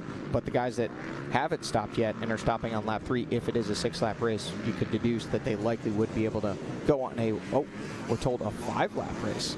Wow, so he getting that through race control here And now, this is what I was going to ask about Stu's pit stop. Do you think that was planned, or do you think that was out of necessity? Because we saw some of that yesterday as well, where riders, whether it was having goggles, some kind of issue, they didn't necessarily plan on being in the pits, but they were there. They needed to have something happen immediately, took advantage of it. Couldn't speculate if it was planned or out of necessity, but based off the fact that we pointed out on lap 1, he was much muddier than the rest of the guys, having come through the pack and really gotten roosted. Likely maybe coming in to get some fresh vision, maybe even some towels for the grips, just to get a little better grip on that machine. And while you're there, you might as well take a splash of fuel. Yeah, I think you're right on that. I mean, you've got a situation where first lap for sure for Stu ended up with a lot more tear-off usage or roll-offs, and he's got vision in all the above. So now that pace has settled in, gaps have gotten a little larger between the riders. He's probably in a situation where he can do the 2-lap, or pit at 2 laps, fuel, and then head on for the last 3. So we'll see what happens. You can see that section really getting deep. All of our top 4, even 5 riders really struggling. Johnny Girroir picking a line pretty far to the right, Stu Baylor going way left, and then Jordan Ashburn and Craig DeLong kind of running it up the middle there. And folks, we just saw it there on the screen. That was a pass for the lead. Johnny Girroir getting a little hung up there with the lapper and trying to pick lines, and Stu Baylor taking a low line, getting on the hammer, and right back to the front. That's some race strategy right there. I mean, Stu has been, we've seen it even when he took over the lead, just having alternative lines and just watching and seeing what develops. And he's definitely a clever rider when it comes to picking his selection there. So, gentlemen, I'm going to go to the airport. I'm going to fly home and go see my family, since I've seen you guys more than I've seen my family in the last couple of weeks. But thank you for letting me sit in on this. And I'm going to be watching on the app to see if we're going to have our first XC2 winner as an overall. That'd be exciting to have that happen. Toth would be, that'd be exciting for him too. On his going from the factory KTM back to kind of a privateer effort. So, visited with him on the starting line, and I think he seemed excited and pretty happy to be out here. Yeah, we'll see how it all shakes out. Brock, a pleasure as always. Thanks, guys. Thanks for coming up and joining us. That is, come back in, this Brock Glover handing the microphone off to Mikey Waynes. All right, so on screen, we did see the pass for the lead. Stu Baylor able to take the lead away. Second place, there's still Johnny Girroir, but now he's actually got some pressure from behind. Look at this, the number 3 Coastal Racing gas right up to the rear wheel of Johnny Girroir, and Lapper's getting thick. And as quick as it looked like, oh, look at that, getting blocked by that lapped rider there. Ashburn losing a bunch of bike lengths all at once. Just a moment ago there, he was on the rear wheel of our second place rider, Johnny Girroir, and now he's dropped back, again, back to kind of where he was. Didn't lose a ton of time, but that just shows how quickly lap traffic can change things here in this 3-hour afternoon race. Talk about frustrating. Jordan Ashburn, a very nice, soft-spoken guy, but nonetheless, he's got to be frustrated with something like that. And yeah, like you were saying, Johnny, it's myself personally, as someone who's probably spent more time being lapped than lapping. These guys come up on you quick. All right, I'm trying my best, and unfortunately, I guess it would be the responsibility of the rider lapping, right, to try to predict. Sometimes you got to predict a little further ahead than even you anticipated. Well, we use the term track courtesy. I mean, if you're a lapper, you kind of need to be aware. You can typically hear those guys coming up behind you, and it kind of becomes a thing over time. You figure out, kind of hear what side they're on of you, and really the biggest thing is hold your line. You don't necessarily, if you have the opportunity to kind of pull out of the way, sure, of course it makes it easier on those guys, it's safer for everyone, but don't, if you're in the middle of the track, don't just turn left or right, because those guys are probably already committed to the side that they're going to try to plan to pass you on. Hold your line, let them work their way by. These guys have got a lot of practice doing just that, but really it's track courtesy. If you're a faster rider, give those riders an ample amount of time to either get out of the way or give you a place to pass. If you're a rider being lapped, kind of just let it happen. Don't fight it. But look at this. The fight for the lead is now a 3-rider affair with Stu Baylor leading the way, Johnny Girroir in second, and Jordan Ashburn, look at that high line. He's got to drive and not quite able to make the pass, Mikey Wayne. Yeah, but he's working it. And this is kind of reminiscent of what we were seeing yesterday. It would seem like lap traffic was a huge topic of conversation with B. Neal and Walker Fowler. And seeing a lot of that back here, I was playing spectator with our leaders so far. But love it. Now instead of the two-rider battle, we've got a 3-rider battle. That's what it's about. Yep, we've got a lot of racing action on screen. 3 riders battling for the lead. 5 riders still often in the same camera shot. We're going to have all of this action, see how it unfolds, and that much and so much more when we come back. But right now, we're going to get a word from our sponsors. And before we go to break, taking a look at where we've gotten so far. Ricky Russell had the lead early on in this one. Ricky Russell with the early lead. Johnny Girroir able to wrestle it away in that field, and then this was the big shakeup while Johnny Girroir was out front. Stu Baylor with a big drive coming around Russell, and then also literally at the same time, boom, there's Ricky Russell, there's Johnny Girroir. Stu Baylor gets the twofer. They're passing him out today, buy one, get one free, and he gets right to the front grabbing the lead. Johnny Girroir gets it back after Stu Baylor pits. Stu Baylor able to get back around right there on screen. Johnny having a little run-in with a lapped rider, and Stu Baylor says, thank you very much, I'll take that lead back. And we'll find out who's got the lead when we come back, who can get it to the finish line first, and we'll find all that and more when we come back after this. Unleash aggression, reliability, and premium quality with Kenda tires, delivering exceptional performance on all types of vehicles: automotive, ATVs, UTVs, motorcycles, bicycles, trailers, lawn and garden, and even golf. Trust Kenda tires to guide you on your next adventure. Kenda, designed for your journey.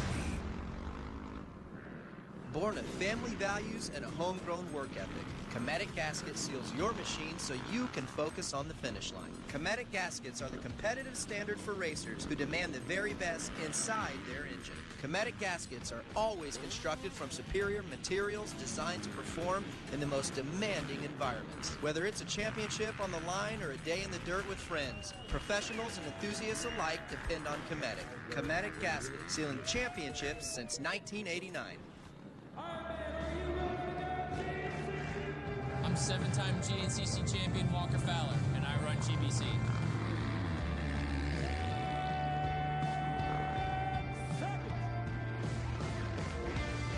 Like a bullet into the first turn, the number one with the pink helmet and pink bars. It is Walker Fowler, the 7th.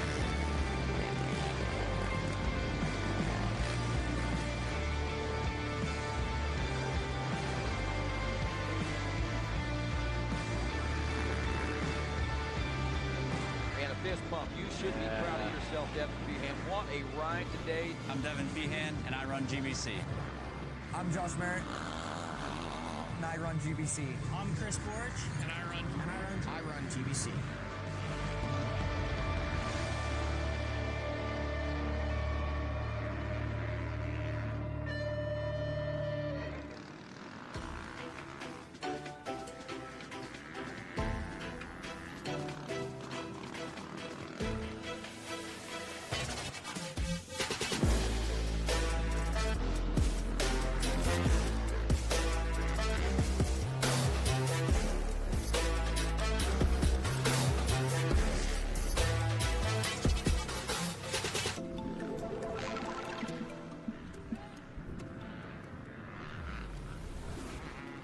And welcome back to GNCC Live here on RacerTV.com. Myself, Johnny Girroir, Zach Herron, and Jackson Burl out.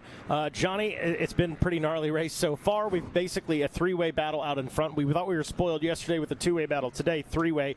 Last we saw Stu Baylor leading Johnny Girroir and Jordan Ashburn. There's some speculation. I think we may have seen Stu Baylor go down. We're not 100% sure yet. We'll find out on that more in a moment. But nonetheless, chaos ensues. A mud race here in Georgia, but a totally different kind of mud race compared to what we had here last year. Yeah, absolutely. When we talk about three riders battling for the overall, that's the physical overall. Josh Toth actually out front on corrected time from that XC2 class with 2 laps complete.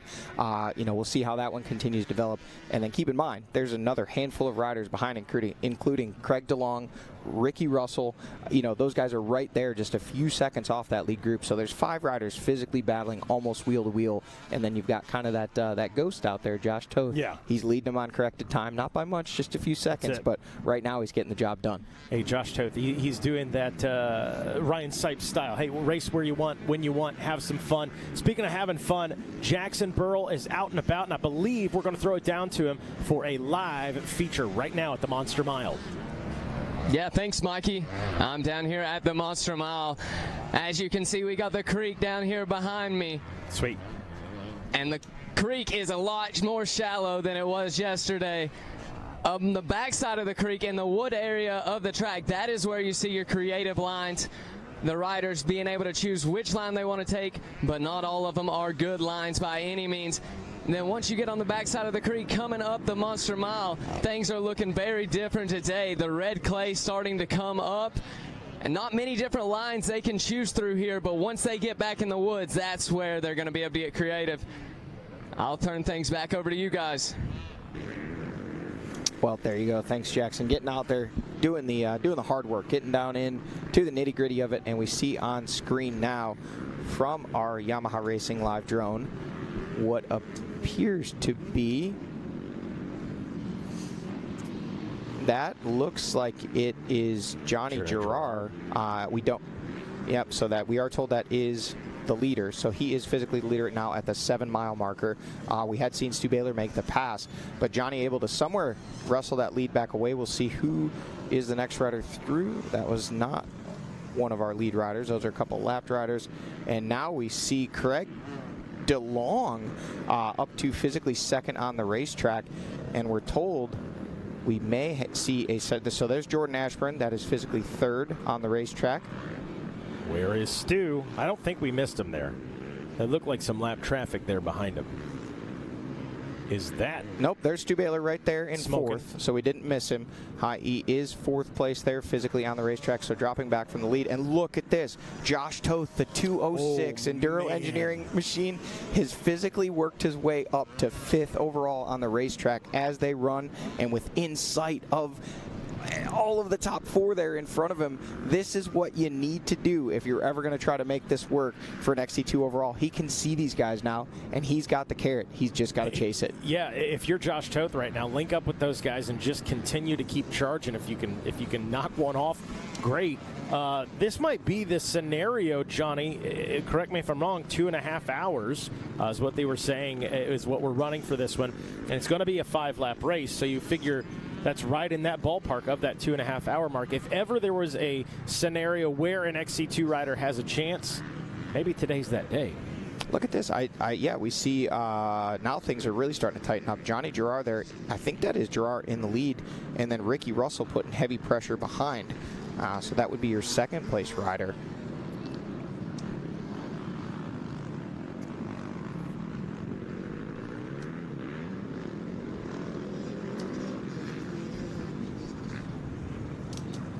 So Johnny Girroir out front leading the way. We believe that is Ricky Russell in second. Is that hard to see? But I believe that is the 212 Ampro Yamaha of Ricky Russell. I thought Jordan Ashburn was up in that mix, but that sure looks to be Ricky Russell to me. Jordan Ashburn wears a Camelback. That is a waist hydration pack. So we may have missed him in that shot. Man, you can see things really getting slippery, and when you get just a little bit off of the main line and you get out into the sloppy stuff, man, it gets really slick. Man, furious battle for the lead right now, Mikey. Yeah, looking good as these guys going through this giant S-turn right here, and everybody just kind of being patient while continuing to push. We're studying, trying to make sure we got everything sorted out here between first, second, and third. But definitely Johnny Girroir leading. Girroir is leading, yeah. Looks to be. I'm going with Ricky. Ricky Russell. Here we go. Now we'll get the tail of the ground camera. It is Ricky Russell there in the number 2 spot. So a big resurgence back from him after a rough go last weekend. And now it is Craig DeLong up into the 3rd spot. Well, actually, he was 3rd when we saw him last. Yeah. And then Jordan Ashburn 4th. Ashburn was really pushing back there, entering that FMF PowerPoint. Let's see if we can figure out how far back is Stu. There is Stu Baylor, the 514 machine, in the 5th place physically. And look at that lurking in the background. The 206, that little 250cc machine, and he is ringing it out and closing the gap on these guys as they run. And I can tell you, we don't need a stopwatch to know that if they're at a minute gap from where they started, he is within that minute and still holding on to that lead on corrected time. time, Josh Toth. If you are Stu Baylor right now, the man is going to be having XC2 nightmares over the next couple of days. Just nagging and pestering him as our riders getting around some lap traffic. Thread the needle, boys.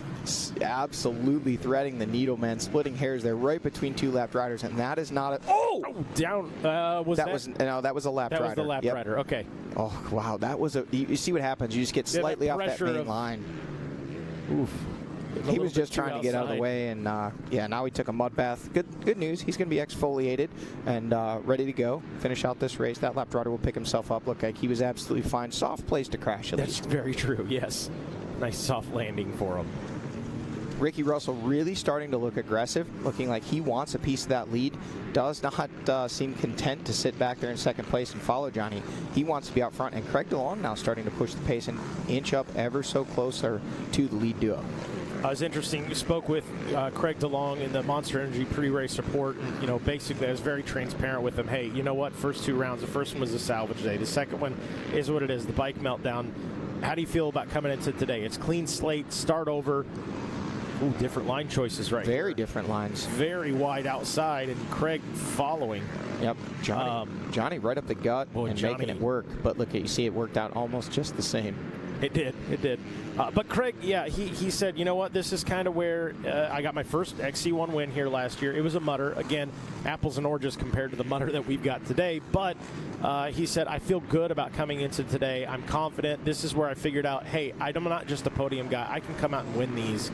I didn't say a win was on the radar today, but he said, I need to have a good race here today. And so far, so good for DeLong. There you go. We're starting to see some more of our XC1 and XC2 riders checking through. When I say some, all of them. They are just one after another. There we see Josh Strang on screen. We saw Dante Oliveira. Lyndon Snodgrass. Looks like possibly Angus Reardon. I did get it may have just been me, but I did. Angus's mechanic reached out to me this morning and said, hey, I got something for you. Reardon.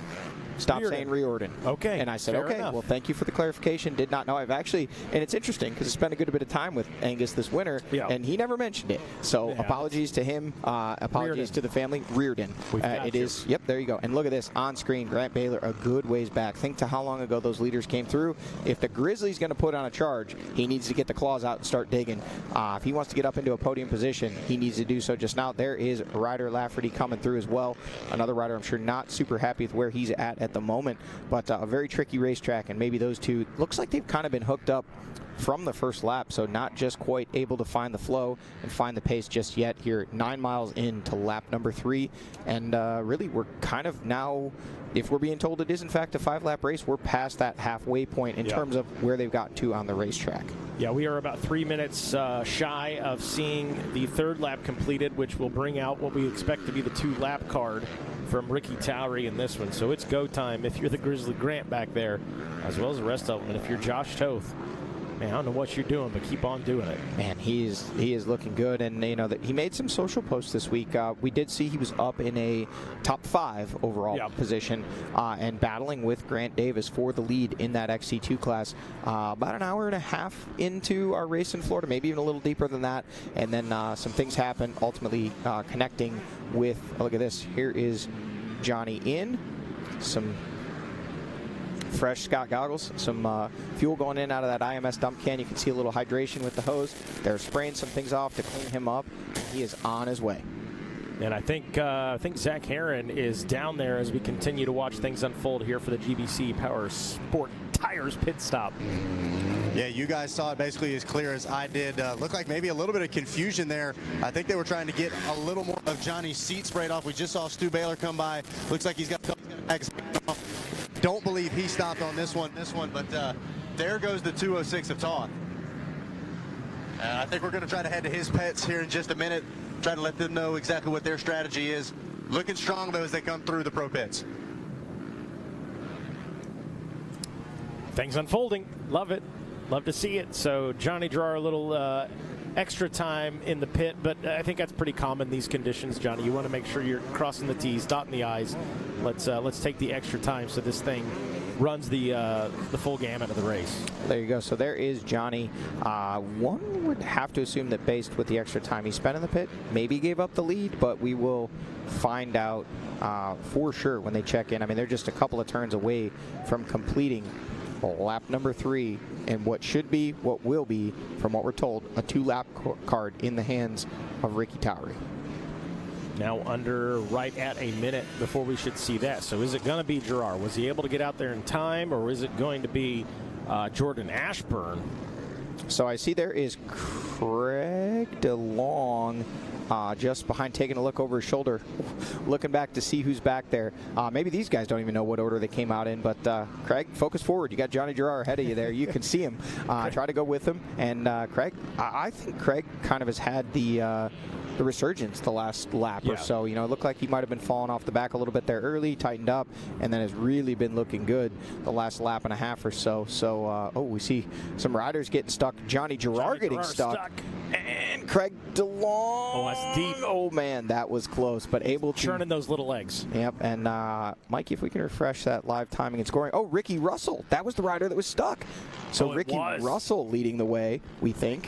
And Johnny Girroir in second, Craig DeLong third. Did we see Stu Baylor check in? No. No, it's Russell, Girroir, DeLong. And now I'm going to expect is Ashburn. And here's Baylor. Baylor just now checking in. And I'm assuming right behind him will be the 206 of... Oh, Craig DeLong down. Lost some time, and now Stu Baylor hot on his heels. So he definitely lost quite a bit of time with that crash, because there was a good-sized gap back of about 13 seconds he lost in that crash.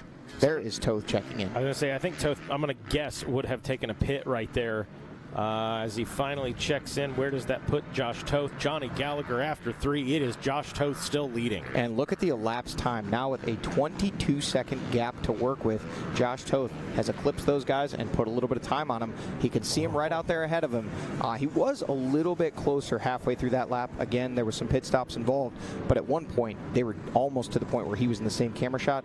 Now, if you look at their scan time, looking like he is about 24-1. So carry the 7. Yep, 40, 38, 37 seconds behind them as they run on the track. Yeah, that's some good math there, Mikey. When you got to start doing fractional math, that's when it really gets interesting. Kids at home, Johnny did this without a calculator. There you go. So Johnny Girroir on screen leading the way. Craig DeLong was putting some pressure on just a moment ago. Ricky Russell was leading the way. Now Johnny has taken the lead back, and Craig DeLong went down, and Ricky is still in second, and things are just happening faster than we can kind of even check in with them. That's it. I joked yesterday about we kind of threw everybody into the Yahtzee shaker, shook it up, and rolled the dice. Seeing more of that here today, and I don't know, just the 3 laps into what'll be a 5-lap race. Toth out front on adjusted time. He's up physically in the fight with your leaders. You think we're going to see some history here today, Johnny? I mean, it's been a while since we've seen it this close, this late in the race. Too early to call. I surely wouldn't bet against it. Yeah. Definitely not a given at this point. That said, I mean, I feel like if he can get to the point, for Josh Toth to put the kind of final nail in the coffin, I think he needs to get to the point where he's physically riding with the top 3. Yeah. He's right now kind of riding just behind 5th place in the overall, and those gaps, they're kind of seesawing, but they're seeming to get a little bit larger as we run. So if that happens, that's going to put him in a position again where he's racing a ghost. He can't see those guys. He's got to rely on the pit boards. Folks at home, it may sound strange. You might be saying, no, what are you talking about? He just goes as fast as he can. Sure. Well, you know what? Going as fast as you can, yes, that works, but sometimes you think you're going as fast as you can, and then you find out, hey, I just lost 10 seconds in a mile, and you realize I need to find a way to go faster. Yeah. Of course, it's easy to say, just go as fast as you can, that'll get it done. A lot of times when you do that, you end up on your head. Yeah. So these guys, it's always treading a fine line. When they say, I was going as fast as I could, they're going as fast as they can without crashing. There you go. So you got to tread that fine line. And talking about Josh Toth, for those that don't know, maybe you just joined GNCC this year, former XC2 champion, jumped up in the pro ranks, never quite got there on in the XC1, but going to work here, leading this one, and a great technical rider too, Johnny. We talked about that a lot, but yeah, Toth doing very, very well. Well, we got a minute here. And I think, speaking of Josh Toth, sounds like we have Zach Herron down in the pits with an interview with Toth's pit. Hey guys, yeah, I am down here in the pits of Josh Toth. We're talking with Napper, his mechanic. What a position to be in. You guys are locked in physically with the top 5. I believe you got about 22 seconds to play with for the overall lead. How are you guys feeling right now? Nervous. I ain't gonna lie. I got an ulcer going on. I'm pacing around, but yeah, he's riding awesome, just like he was last week before his incident. He's really flying out there. Yeah, I'm stoked. And then today, also having Shelby win today, have a double podium like that, wow, that's all I can say. I might have to go have a beer tonight. Yeah, absolutely, guys. And right over here, I'm going to bring in your WXC winner from the day, Shelby Turner. Shelby, you've already had success on this track. The position that Josh is in right now, what does he need to do to bring this thing home? Yeah, I think Josh just needs to continue to ride smart. He's known for his mud riding and good smart lines, and I think that's the key to the track today. I do think these guys are getting a lot better conditions. The track is drying up, and I think that's going to be very helpful, but it's still a long race, and it is going to deteriorate, but Josh has been riding so good. He was riding good last week in Florida and had a little mishap, but I know he's going to be stoked with that, so just happy to see the Enduro Engineering team killing it. There you go, guys. Hopes are high here in the Enduro Engineering pits. All right, there you go. And that Napper, longtime mechanic here in the GNCC series, has wrenched for a lot of great riders on an Enduro Engineering team. That team has had factory support from various manufacturers over the years, and a great team, and giving Josh the opportunity to kind of, as you put it, Mikey, do the Ryan Sipes thing, ride what he wants to ride, and he's kind of showing here that when he's happy, he rides well. Again, had a great ride going in Florida. Likely, almost certainly would have ended up on that XC2 podium, if not potentially battle Grant Davis for the win and put himself in the mix. We know Grant Davis ultimately ended up in that 2 spot in the overall. How much faster could Josh Toth have gone if he didn't have that bike issue?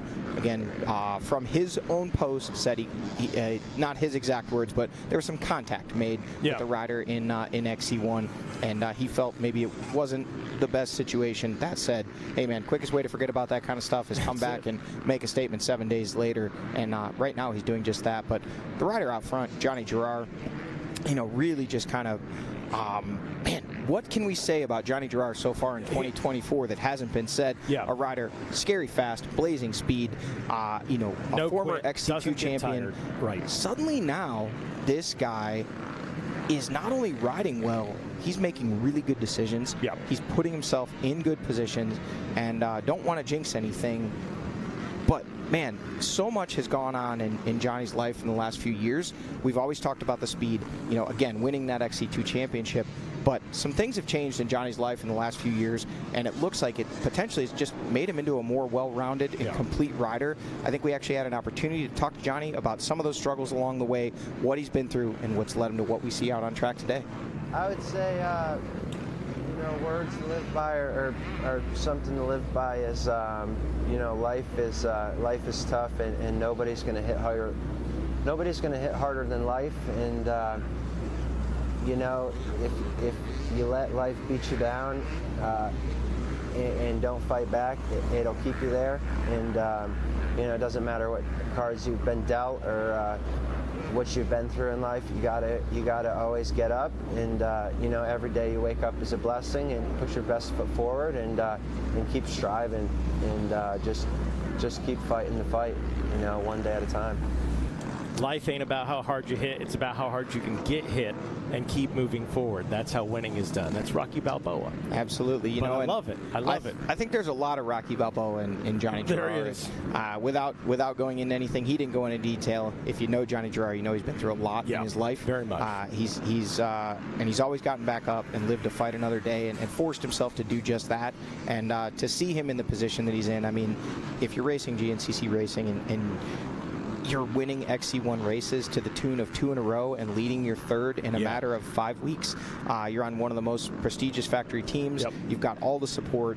You've got people behind you. You've got, he's got the family with him, Selena and Ziggy, his little boy. Right now, for all that Johnny's been, and let's be very clear, everybody goes through things in life. Sure. Johnny just had a period in his life where he was going through a little bit extra. And he's turning that into a positive. He's making himself stronger. The team around him is holding him up. And, man, he just looks looks good right now. Yes. And it's good to see him having fun on his dirt bike and turning that into results. Yeah, for sure. And Johnny's one of those guys. He's a good friend to my buddy back home, Lucas Grounds, and always kind of a mentor to him. That guy loves racing, and what he says he means. Like, there's nothing fake about Johnny Girroir. Matter of fact, I even asked him about, hey, the weight of that reverse plate. And he's like, Mikey, you know what? It's nothing. I'm going racing. That stuff like that just doesn't faze him. And I think one thing you can say about Johnny is I don't think he overthinks things. Yeah. In fact, a lot of times, I don't think he really thinks about things. he lives in the moment. And let's give him credit. I mean, you do not have the kind of success he's having right now without a ton of preparation and a ton of mental strength. But I just don't think that he really dwells on the negatives or focuses too much on what could be for the positives. He just goes out there and gives it his all. And right now, it's, as our producer pointed out, the gap opening up over the 212 Ampro Yamaha of Ricky Russell. Again, still a great bounce back for him. A rough go in the sands of Florida just 7 days ago. There is the number 3 of Jordan Ashburn on that Coastal Racing gas and Craig, the number 1 of Craig DeLong, getting back up, making back up some time. Stu Toth. And Toth.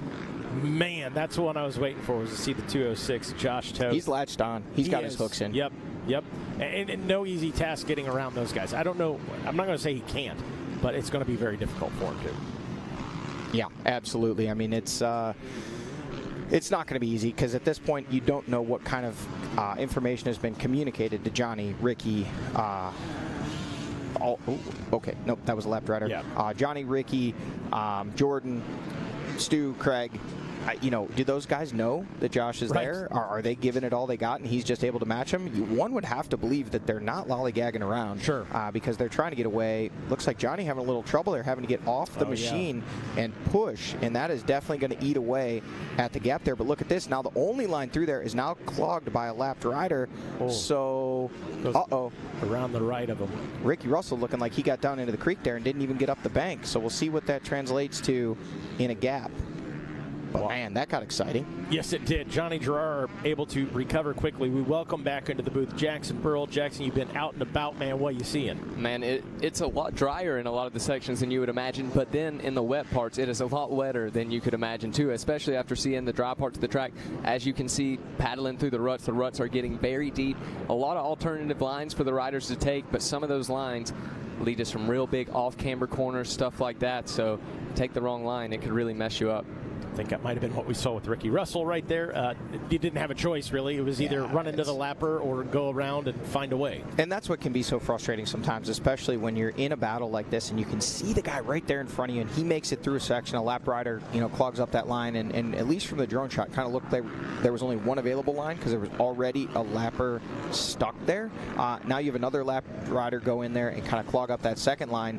What do? Do you just sit and wait or do you go for it? Ricky chose to go for it, and we still don't know exactly how that paid off. But, man, look at this. List of winners in previous years going back to 2017. A guy named Caleb Russell won a couple in a row. And then Stu Baylor in 2021, Ben Kelly in 22, and Craig DeLong in 2023. So last year's winner of this race went on to eventually win the championship. We can go ahead and start that hype up. Maybe the guy that wins it today will go on to do the same. Hey, it's time. We talk about that a lot. I know it was something Walker Fowler had mentioned to me the Friday before Big Buck was once we get through Georgia, you start seeing how the championship race is going to develop. Now, you've got your one-off. I think Craig's going to be in that fight as the season progresses, certainly if he has a good day here. But nonetheless, you start to see it begin to take shape. Yeah, that we've seen a lot of anomalies in the first 2 to 3 rounds throughout the year, but by the time you get to round 4, again, exactly what Craig said, you start to see your, what Walker said, you start to see your championship players really distance themselves from the rest of the field. Even if it's not necessarily in points, they start putting in those results consistently that get them in the position to ultimately, at the end of the year, look to put that number 1 plate on their machine. Johnny Girroir trying to maximize that, as we see on the 4-wheel side with B. Neal. Most points you can get in 3 races, 90? 30 points a race. So Johnny Girroir trying to make that come to fruition here today. An abbreviated race. If you're just joining us on RacerTV.com, throw out a reminder. They wanted us to push this, and I agree. Be sure to like and subscribe. That helps us out. That helps you out. You're able to get in there in the comments and tell me and Johnny and Jackson and Zach how terrible we are, or tell us how well we're doing. One of the two, but that gives you that opportunity. So be sure to do that. But nonetheless, an abbreviated race today. If you are just joining us, we will be shooting for that 2.5-hour mark. So it's going to be a 5-lap race as opposed to running to our full 3-hour normal. And that's due to the conditions. And if you guys were out here, you'd be like, oh, okay, I get it. Why are we doing that? It looks sunny, looks nice, but it's been a gnarly weekend. And we separated the men from the boys this week, the women from the girls, and all of the things. So it's been a wild one. You know, and Mike, you were talking about the like and subscribe. Also, you know, the constructive criticism that we see, it definitely does get taken in, digested, and turns into changes that are made in the show. You know, Mikey, you and I have been doing this for a while. Obviously, we've had some great additions to the crew here in the booth with us, with Jackson and Zach.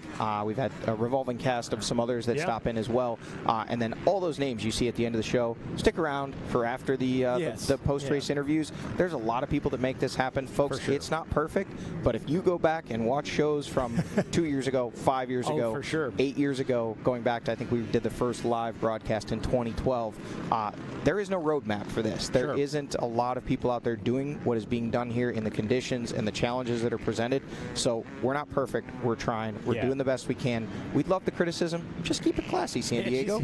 Keep it classy, man. If you feel like something, you know, obviously we're seeing this Yamaha Racing Live drone. This has been an addition the last couple of years, and we're trying to use it more and more.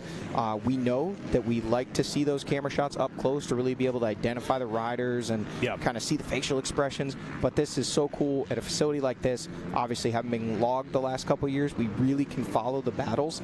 This is something we didn't have a few years ago. Right. So, or in the form that it's in right now. So we're working. We appreciate you guys at home watching. And like, subscribe, leave a little comment, keep it classy. Keep it classy. Yeah. And it can be criticism. That's totally fine with that. That's how we get better. Yeah, Johnny, you're right. I was telling the guys a while back, we used to do this out of a tent. Yep. We used to call the race out of a tent, and I think it was Zach Heron goes, "Are you kidding me?" I said, "No," which was kind of cool. The fans could see, but this is certainly, we're moving in the right direction. And speaking of right direction, our leader, Johnny Girroir, is doing just that. He is moving in the right direction. Has not really had any little hiccups, any dabs, or anything that we can see that has slowed him down. He is absolutely rolling right now. Maybe a pit board that said, "Don't get XC2'd right now." Jackson, you were out there on the track, obviously coming at us from the Monster Mile, but getting to see the facial expressions on not only these lead riders, but some of the other riders out there battling in other classes. Throughout the weekend, it's kind of been almost a looking like a lot of despair and exhaustion. What seems to be the sentiment amongst the riders out there right now in this race? Does it seem like the conditions are improving? Are they having more fun out there? Yeah, you know, of course, there's definitely some people out there in distress, but there's some other riders that are having a great time, no doubt about it. They're smiles, thumbs up, charging hard. You know, there is some really good sections out here on the track. It's those sections like what you see right now that is causing the problems, making all that mud stick to the bike, which in turn makes some of the other sections harder.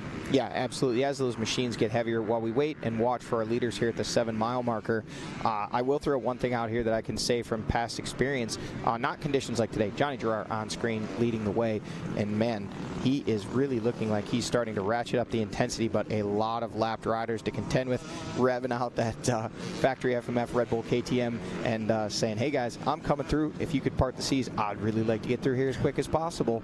And doing just that, getting through there smoothly, cleanly, picking good lines. But, you know, mud, the weight of it, not as much a factor this afternoon, but this morning, you know, those machines were so heavy. Just for perspective, we weighed an ATV after a GNCC at the John Penton back in 2005, and a race quad that started out at 420 pounds finished the race at 970, over doubling the weight. Granted, that's an ATV, a little more surface area. It was a very, very muddy race, but you know, those little that mud is not of this earth. Look at this. Is this now Stu Baylor up into second? Did we miss Ricky Russell? Did I miss him? A lot of riders coming through there real fast. Well, that did look like... There's Josh Toth, the 206, so he has physically gotten around Craig DeLong. We'll have to see if we can roll the tape back and see. No, we did not miss Ricky Russell, because that was him right there. The 212 is now back behind DeLong, so Stu Baylor up into second. And don't know if we missed Jordan Ashburn. There was a lot of things happening very quickly there on screen for us. If we did miss him, he may be in the number 3 spot there, or he could have been ahead of Stu Baylor. But we do know for sure Josh Toth has now gotten around Craig DeLong, has now gotten around Ricky Russell. So what was physically 6th on the racetrack is now actually up to physically 4th on the racetrack. Look at this, 3 laps complete. Nick DeFeo, 7th place in the overall from that 250A class, actually ahead of all of the XC2 class with the exception of Josh Toth, who's obviously leading the overall, and then Gavin Simon there, right behind him there in the number 8 spot. So those two battling and really pushing each other. Not entirely uncommon that we see a 250A rider get up into the top 15 or even the top 10, but it's usually late in the season, not at round 3. Yeah, no doubt. When you've got a full stacked XC1. What a strange day. 3 laps into it. We'll be checking in for a white flag in under 2 minutes now, about 7.5 minutes. We should see the white flag come out, and it's going to be interesting to see. What was it, about a 20-second gap that Toth had in his favor on the adjusted time for the lead? Yeah, 22 seconds is what he has in his favor. Now, whether or not that has translated around the course, we don't know for sure. We're watching here at the 8-mile marker. We're waiting, we're watching, and we'll see what we see on screen as they come through. So I believe Johnny already making his way through the camera shot. Now we wait for second, and it looks like it's going to be Stu Baylor. Yep, Stu Baylor in the number 2 spot. And that was Jordan Ashburn. That was Jordan, I believe. I'm going to guess the thing that just buzzed by might have been Craig. Yep, that was, I saw the yellow. That was Ricky Russell that was Ricky. for sure. Now we're getting there. Yep. Josh Toth likely in there somewhere as well. I was just about to say, guys, as I was walking back towards the truck, I stopped by the Rocky Mountain Red Bear Kawasaki team. I said, how are things looking, good or bad? So Jade, his wife, was like, oh, all good so far. I said, I'm going to say after the finish last week, I would assume you're telling him Toth is behind him. And she was like, well, Toth is physically on his rear end. Yeah. Yes, exactly. So she said if he can't see it at this point, that's on him, but we are putting it on the pit board nonetheless. So theoretically, that might have been Josh Toth that you saw just behind Stu Baylor. Physically, they're supposed to be very close to one another, and that could be the battle for the overall right there. If he can sink into the back of Stu Baylor and keep the pace up, he might be able to ride that thing all the way home. Yeah, watching the boys roll through the FMF PowerPoint. And everybody just absolutely charging. And an interesting point Ricky to bring up, Brock Glover actually was telling me just a few minutes ago, Stu Baylor was one of the last riders to make his way down to the starting line before the start of the race. Like he alluded to earlier, a last-second decision on the tire, and Stu decided to go with that MX-14 scoop tire. So as things are drying out, that might not play like he's wanting to, but as we've seen in some of the wetter, thicker sections, he gets a really good drive. So talk about waiting till the last second, really wanting to see what that track looks like just before the race, and making a decision based off of that. Well, yeah, Zach, and today's one of those days where that could be really loom large as we get deeper into this, because the conditions are changing so quickly. You know, keep in mind, just a little bit ago, mud, now it's dry. We've seen dust kicking up. You know, you can speculate on that, but without knowing, is the sun going to go back behind the clouds? Is the wind going to pick up? All those such a factor when you're making that decision. Yeah, without a doubt, as we're looking at one of the drier sections on that FMF PowerPoint, and you're almost starting to see in some of the drone shots that shiny, that dry, kind of hard-packed slick. And then, of course, any of these guys do have any water dripping off of them from coming through a wet section. What was that saying, the beautiful saying that we're writing down? We ought to have a sticker for it next year. Slicker and snot on a doorknob. Snot on a doorknob. That is it. Be on the lookout for the snot on a doorknob tee out at Moto Tees. I'm speaking that one into existence. Manifest it, and it shall come. Eventually. All right, FMF PowerPoint here at the 9-mile marker. Lots of racing action still to be determined today, but man, this one has really been, I don't know that we've seen this many lead changes and this many shakeups inside the top 5, inside the top 10 at any race this year so far. No, I think you're right. It's several guys with a shot, and mercy. Man, I can't tell. That is that Craig DeLong and Jordan Ashburn and Josh or not, Toth possibly? Definitely. It is. It's DeLong, Ashburn in the 2 Ashburn, spot. Baylor. Well, Baylor's there. That may have been on the far left side. Down there. Was that Baylor? That is. So Stu Baylor going down hard. He is up. He is getting that machinery fired, but that was a big get-off. and he's like losing. the weight maybe just got a little bit off coming out of that. Those long exit, the ruts, they drag on exiting the corners. So now Stu's going to have to charge to get back up in there with that pace of that lead pack. So they get a little separation, at least for the moment, until they get to some more lap traffic, perhaps. Oh, that's Josh Toth. Yes, Toth has now physically gotten around all those guys and looks to be physically second on the racetrack as they run behind Johnny Girroir. Johnny, this might be we're chasing history here today. Toth is in a fantastic position to take an overall. Now, can he get it on adjusted time? He's certainly within striking distance. I'm going to throw it out there. Do you think he can get it physically? That would be if you are charging that much, statement. You want to make a statement here today? Man, this is exciting. I thought 7 different winners in 7 rounds last year was pretty cool. This one might take the cake. This is, well, historically, we've never had this happen. We've had riders in the top 3 in the overall, but never from the XC2. As recently as 7 days ago. As recently as 7 days ago, that is correct. But boy, we thought what Grant Davis did was amazing, and still is. Not taking anything away from the ride Grant had, that was stellar. But boy, today, Josh Toth chasing one for the history books. Absolutely. He looks good, and he's actually now starting to pull away a little bit from Jordan Ashburn, who is second in that XC2 class and third overall on corrected time. We would be led to believe. Nick DeFeo, the next rider outside that XC1 class after Josh Toth, and he is 7th at the completion of lap number 3. We are now approaching what will be 4 laps complete, and look at this. These guys now starting to distance themselves just a little bit.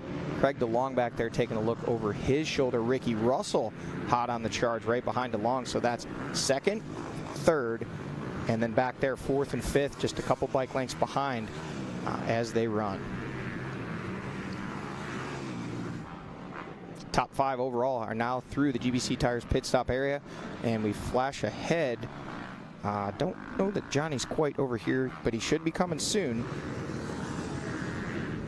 He's got to run that whole motocross section, and then through that little section of woods, back through the auxiliary pro pits, and then into the finish line. But we'll keep refreshing that live timing and scoring screen, see if we do not have Johnny on screen. We do have Josh Toth there, the lead rider you see in this shot, and just behind him, the number 3 of the Coastal Racing Gas of Jordan Ashburn. Then it is the number 1 of Craig DeLong on that factory Rockstar Husqvarna. Just behind him, the 212 Ampro Yamaha of Ricky Russell. Out front and out of the shot, the 969 of Johnny Girroir leading the way. But look at this. There he is, hopping that, making it look pretty easy there. That to me just says that he's feeling good still. He doesn't look fatigued. It doesn't look like he's tightening up under pressure. It looks like he's having fun and flowing with this course, which seems to be the secret. We heard from Shelby Turner there, even off camera. That's what she said. He's just flowing. He's flowing right now, and so that could be huge as the closing stages work on. They're patiently making their way through lap traffic. Johnny Girroir checks in, 4 laps completed for him, so he's going to be our leader, at least for the moment. We'll see when Toth checks in. I'm thinking we're still going to have Josh Toth out front.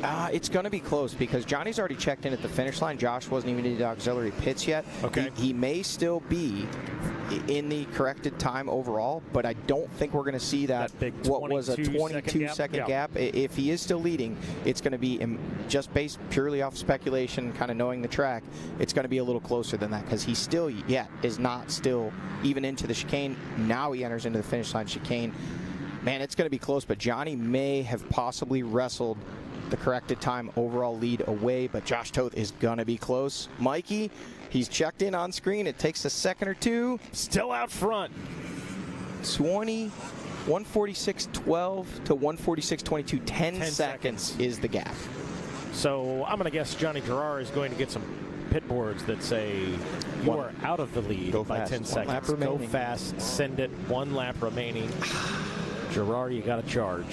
You do, man, but do you? But at the same time, do you? Yeah, no, I agree with you. I mean, he comes into it with 2 wins. Do you risk it? Do you push it? Force yourself into a mistake, and then your day gets really bad. I think they need to give Johnny the information for sure. Yeah. But then Johnny, do with this what you'd like. Yeah, but then Johnny needs to make that decision. If he feels like he's on his limit, to me, again, I'm a one-time race winner, so I'm a loser. No. I've lost a lot more than I've won, but my mindset would be, hey, hey, 2 wins coming into today. Yes, another win. I'm going to push everything I can, but I'm also going to keep myself within that limit, not going to push over. You know, these guys are already running the ragged edge this deep into the race. I'm not going to start taking crazy, unnecessary risks to potentially throw away what would be an awesome points day in second overall, beating out all of my championship contenders. Josh, you know, not having a lot of points earned to this point, not at all in the overall championship conversation as yet, at least. You know, if he wins today, and my understanding was the plan wasn't to necessarily, and that is Josh Toth that is down. That's going to cost him a little bit. That's going to help Johnny Girroir. Jordan Ashburn getting around him, but he gets up quickly, and right behind Ashburn, Craig DeLong now putting the pressure on him from behind there. But yeah, a couple seconds lost there, so I'm sure they'll be watching those gaps. And the most important thing, I think, if you're Josh Toth, man, what a ride. Holy smoke, the ride that dreams were made of. But what an also opportunity to make history. Nothing in it for him. Again, speculation, or at least what I've heard, he's not planning on running the entire series. Right. So that said, you know, throw caution to the wind, man. I mean, you've got a lot of XC2 wins in your career. A championship. And an XC2 championship as well. But to be the guy that finally puts that tick in the XC2 1 and overall box, I mean, that's historic. And throw caution to the wind. Go for it, man. Go for it. And that's the other thing to me is we talked about him doing that Ryan Sipes style schedule. What better way to make some GNCC history to come in and say, yeah, and I did it while I was part-time having fun too. That's just cool. Absolutely cool. Incredibly talented rider. I mean, very much. Very few guys have the bike skill and talent that Josh Toth has, and you know, a lot of people see that, and he's showing it to the world today on a big stage. And just one of the best technical riders we've had. I always have these visuals of Josh Toth coursing his way through Howard's Hole. I think one time we gave him the announcer's curse, but 99.9% of the time, just flawless through there. Yeah, absolutely. Ashburn having some fun. That shows you picking just the feet up. Yeah, it's like a game of Worm. You know, they're kind of way over to the right, then back to the left, and the lines all come back together eventually. They're just doing everything they can to try to get through here without doggy paddling. This is where we saw, I believe this is no, maybe not. Thought this was the section where we saw the one line blocked last lap, but not quite there just yet. I want to give the rest of these guys a shout out. We know Toth is out front on the adjusted time, had a 10-second gap, maybe a little less than that now after going down. Ashburn third, DeLong fourth, Ricky Russell fifth, Stu Baylor outside of the top 5 in 6th place. But let's see. Boy, 18 seconds back from Ricky Russell. Grant Davis having a day. He's back in 7th. Draper in 8th. 9th is Angus Reardon. Yep, got it right. And Dante Oliveira back in rounding out the top 10. Shout out to Dante Oliveira, West Coast guy, doing pretty well in at least a hybrid half mud race. Yeah, you know, he's definitely holding it down out there for that FMF Factory KTM team. And speaking of that team, here is their other rider, the guy that's been really, honestly, as close to flawless as you can be with everything that's been thrown at him so far in 2024. And the gap when they came in class, 51 seconds over 2nd place, but still having to make up 10 seconds to wrestle away the corrected time overall from Josh Toth. You know, another New Englander, you know, a rider that came up a very similar path with that Trail Jesters KTM team, you know, and good buddies. I mean, I know Johnny stayed at Josh's house quite a bit, rode together, and man, right now they're we're told 32 seconds is now the gap as they check in there, as our producer Adam Gordon reports. So that would mean he's well within the window of where he needs to be, meaning Johnny Girroir needing 28 seconds if it was exactly bang on a minute, which that goes by timing and scoring. They always try to get as close to a minute as possible with those starts, but I didn't physically see the clock.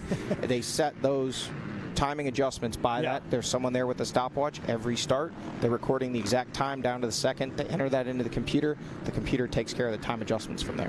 What do you think Ben Kelly stands on this? Between watching his teammate Johnny Girroir and his old buddy, I joked about those guys being almost carbon copies of each other between Josh Toth and Ben Kelly. If Ben's at home watching right now, is he saying, let's go Josh, or is he saying, let's go Johnny, or is he saying, I'm just enjoying watching a good race between my buddies? I think on a day like today, he's he's probably saying, I wish I was out there. Okay, yes, I wish I was fair, out there. But then secondly, probably just enjoying the race. Yeah, I know he shared a house with Josh Toth a few years ago, very close. Even when they were as they were battling for that XC2 championship, they were sharing a house, renting a house together. So great friends off the track, combatants on the track.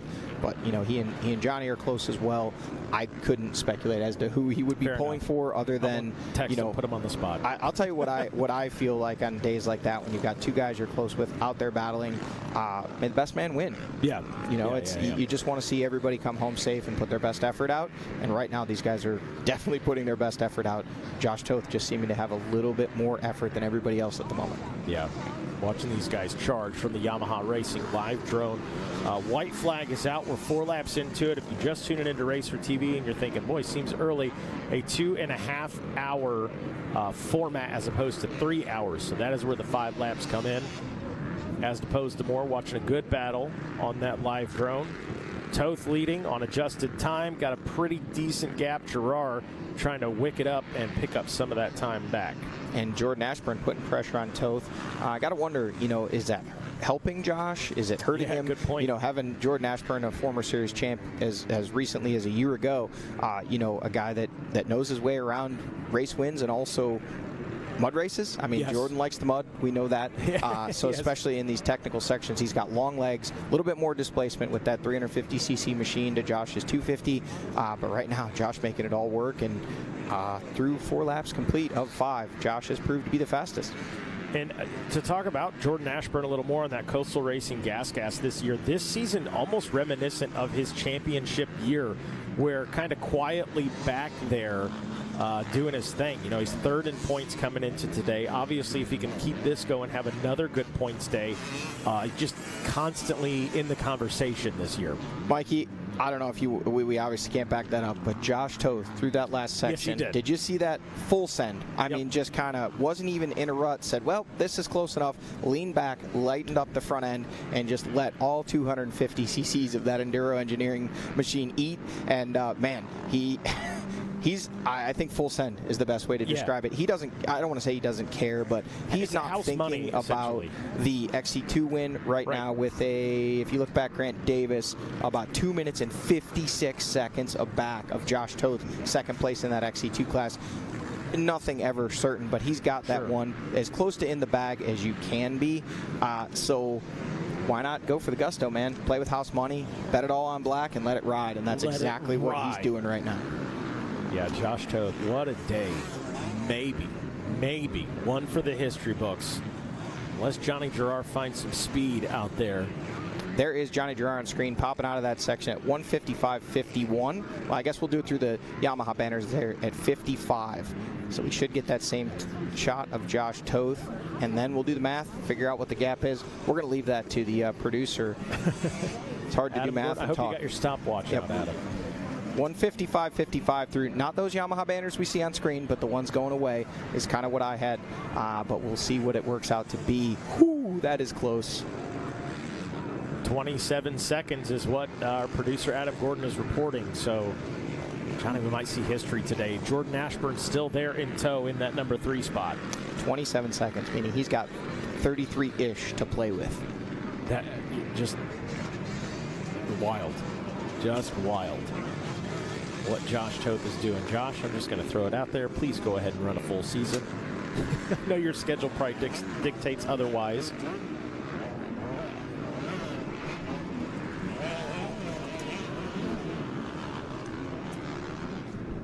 All right, we're following from this Yamaha Racing live drone action, looking like we are still seeing that battle over physically second on the racetrack.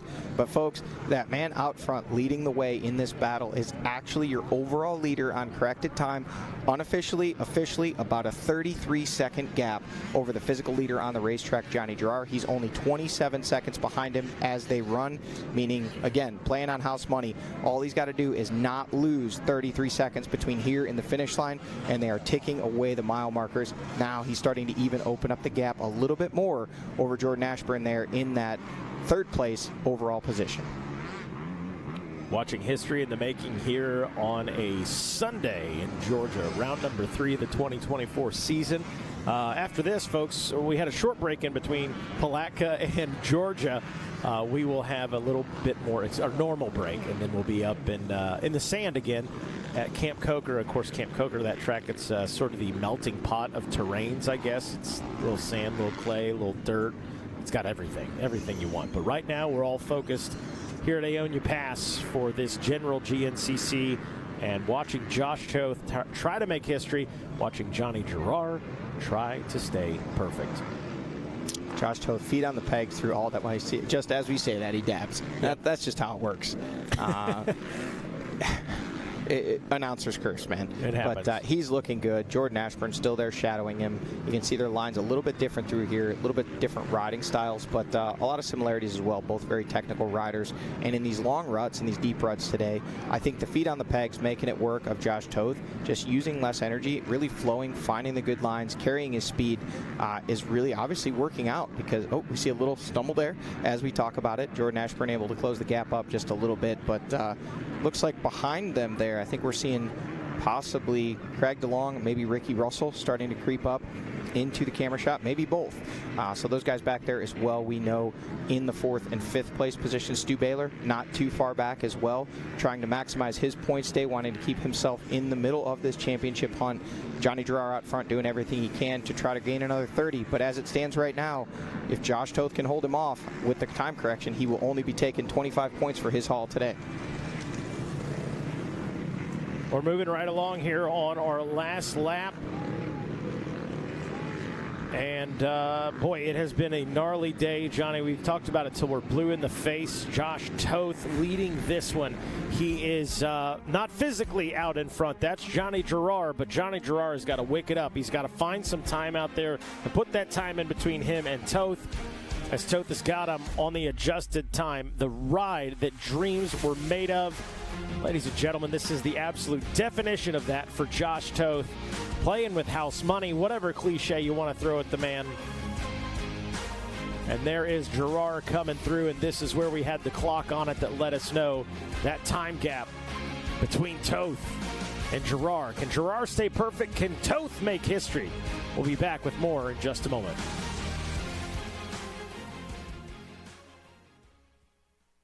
It takes commitment,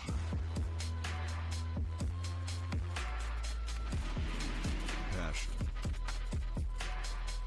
and endurance to make something great.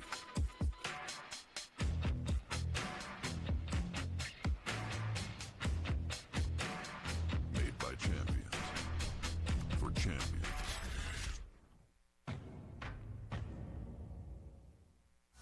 How would you like to go to a school where we take into consideration how students learn best? Well, we do that because we find if we can build the curriculum around the things you are interested in, you're going to do a better job. The mission at On Track School is that educational success is possible while chasing your dreams. Not only will our staff help students to achieve success, they will cheer you on to the finish line. We encourage you to check out On Track School at ontrackschool.com, where we can help you chase your dreams and still get a quality education. OnTrackSchool.com. Check it out. 30 minutes and 2 laps. Let's go racing. Full contact. Look at that lead. Down to the inside.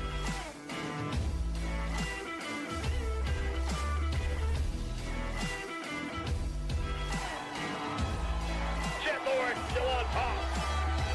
Oh, the podium's here. I don't think any atmosphere can match it. Nothing quite like pro motocross.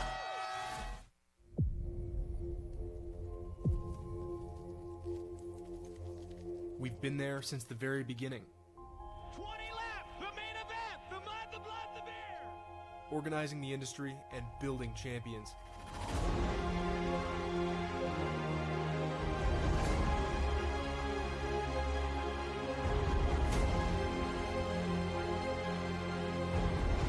"100 years of defending your rights to ride into the future."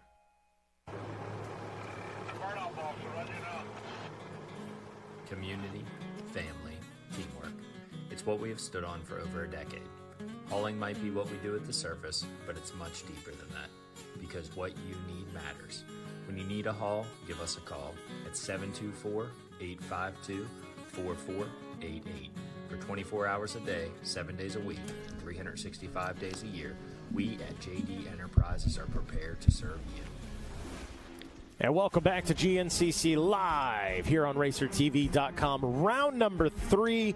Johnny, it's been one for the history books as Girroir, like we said, tries to stay perfect, and Josh Toth chasing some history. We've had XC2 riders in the top 3 in an OA.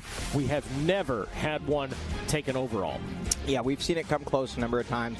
The one that really pops to the top of my memory, Thad Duvall back at Snowshoe many, many years ago. Yeah. I believe it was 2007, chasing down David Knight, and he still kind of says he has that in the back of his mind as the one that got away. He could have been the guy. We've seen it since. We saw Grant Davis just 7 days ago, second place in the overall.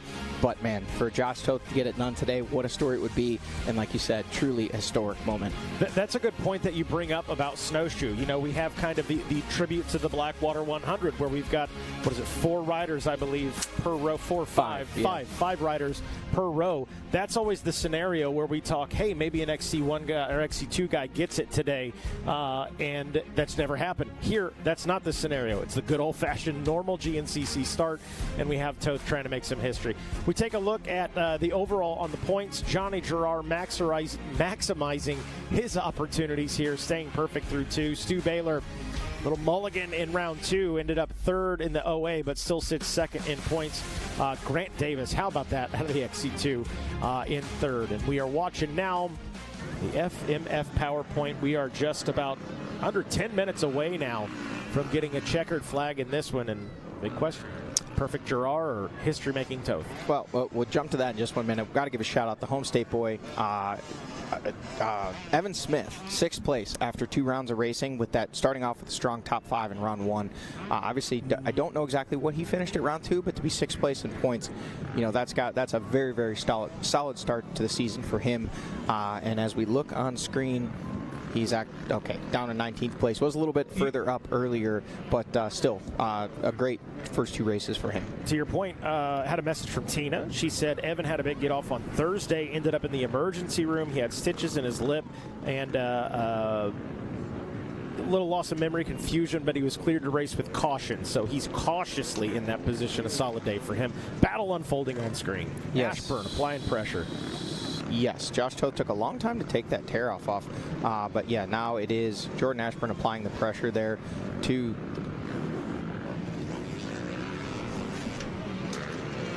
And I believe a rider went down. Was it Toth that went down? They're telling us just before this, because you remember Josh Toth was almost out of the camera shot on Jordan Ashburn, and we're told he did have a little crash. I don't know how much time he lost. We did not see Johnny Girroir come through this same camera shot. So they're saying just a couple seconds, and we know he did have 33 seconds to play with. Will those couple seconds add up to anything that make a difference in this overall? We're just a few miles away from finding out. Going to be a wild, wild finish here in Georgia. Man, this is a lot of weight on your shoulders if you're Josh Toth. But the fact that he's not a full-time guy, the fact that, you know, he's, again, playing with house money, nothing to lose, an opportunity to make history, why not go for it? Yeah, this is just a possibly a historical day in the making. I want to guess we've never had Johnny Girroir on screen. That is your physical overall leader. We're going to leave that to Adam Gordon to run the stopwatch and see what the gap is. But that is your leader, looking like getting closer and closer to, for sure-ish, an XC1 win today. 51 seconds was his gap at the completion of lap number 4 with the white flag waving, knowing that he does have an XC2 rider chasing him down. Is that rider on screen right there? It is, yeah. Toth's still well within that 1 minute window. 26:18 is the gap we are getting there. Ashburn, a little different line choice for him, trying to pick up some time, wick it up. Ashburn well aware that he is sitting in a second OA, or a third OA rather, a second in class. He knows that. I'm sure he was thinking, where the heck did the 206 come from? I thought you were gone. You can see right there, that was a super creative line. You saw Josh kind of go out wide and then hop over those ruts and straight line to the next corner. I mean, that was a couple half seconds, tenths there, if you will. And look at it open. It helped open up a gap over Jordan Ashburn right there. Even though Jordan, following that same line, just didn't look like he was quite prepared for it, kind of having to check up, where Josh just fluidly did it, almost bunny hopped across those ruts. It's been fun to watch Toth on screen. And how about that, folks, at home? If you decided to stay home because it was too muddy, too wet, we're kicking up dust at the end of this race. Dusty. Yeah, it's dusty conditions. Might have to change filters. It's so dusty out there. Need to get Jeff Russell and the water truck out there. I'm just kidding. Now I'm just rubbing salt in the wound. We wish you guys were here. It was a good racetrack. Today, for this afternoon race, a very, very good racetrack. Can't sugarcoat that it was very rough conditions yesterday and even this morning. But, man, some soldiers out there. They made it through. The track crew doing a great job of laying out a raceable course. Not ideal, but sometimes you got to work with what Mother Nature gives you. And this week, she gave us a lot of rain. Very cool that we were able to get these races in. And just think about it. Had we not have run this, we may not have had the opportunity to see what is looking more and more likely to be a historic ride by Josh Toth, potentially working his way towards being the first ever rider in the history since the XC2 class was created. Every time he comes to a stop, it's like a panic moment. And then he goes. He just kind of leaned it over in the rut a little deep there. Again, Toth taking that line up the gut. Ashburn, same line outside and around that he took a lap or two ago when he was chasing Johnny Girroir. Again, coming out just about the same, but he may get it done today. It's looking more and more likely with at least the time splits that we're seeing on screen. Folks at home, we do this for you just to give you an idea. We are not the officials here. Right. We're just using stopwatches and using what we see on screen. There's transponders on these machines that will trip a beam when they cross the line. That's when the timing will start. There was a time determined between the two starts of XC1 and XC2. That difference will be applied, and as soon as he crosses the finish line, the time correction will be instantaneous. And we're being told it is 59 seconds is what the gap was when they ran the clock on it on the starts, which makes sense based off the splits we've been seeing. So just under a minute is what Josh Toth needs to be across the finish line after Johnny Girroir crosses. Oh, look at the push by Ashburn. Ashburn making the pass around the outside. Wow. That was aggressive. That was... Boy, Jordan Ashburn. He must have heard me saying reminiscent of the championship season. Got some fight in him, got that dog in him. Now this could actually prove to the benefit of Josh Toth, because maybe Ashburn felt that Toth was starting to lose the pace, and now he's got a rabbit to chase, and Jordan Ashburn potentially actually taking a look over his shoulder, almost looking like he maybe, I don't know if he was sensing pressure from behind, maybe just off camera, maybe Craig DeLong, maybe Ricky Russell, maybe Stu Baylor putting on a charge, but suddenly Jordan Ashburn feeling compelled to drop the hammer and go around Josh Toth on the outside, and now really charging. Don't think these guys are quite close enough, but that said, what did we say it was, 18, 19 seconds? Yeah. So that's not that far. Jordan Ashburn, not only, I guess when you think about it, he's still going for the win at this point. Yeah. He wants to close the gap and take the win away from Johnny Girroir. Yeah, stretching it out a little bit on Toth. And, boy, there Toth wicks it up a bit. Look at the speed they're carrying. The drone does a good job of telling the story, but mercy they are hauling the mail. Got to be coming into the pro pits or through the pro pits. Bring it home, boys. Johnny Girroir already through this GBC Tires pit stop area, and no pit stops today because nothing but less than a mile, actually, of racetrack from here to the finish line. So this is now just the final moments. Josh Toth potentially looking to put the icing on an absolute masterful ride. You can see everyone out there, all the teams, riders themselves, everyone cheering him on. Man, whether you're a Josh Toth fan or not, get out there, line the fences, cheer this guy. You can see pointing his head, use your head, use your head. He's well within the gap right now. If the gap has stayed the same from our last camera shot, really all he needs to do is get through the rest of these couple of corners out on the moto track and a few sections. And there's Johnny Girroir still just now exiting the moto track. Mikey, this is happening. It's happening, Johnny. It's happening right before our very eyes. Girroir through the Monster Mile. Here comes Ashburn and Toth in just a moment. We should see those guys, and here they are, I think. Yep, yes. There's Ashburn right there, second place. And there is Toth. Look at how smooth Toth was over that. By the way, I think he's going to try some outdoors this year as well. Looking good on the moto track. Looking good on the moto track right there. A little preview for us. Maybe he shakes things up there as well. Johnny Girroir likely coming into the finish line chicanes.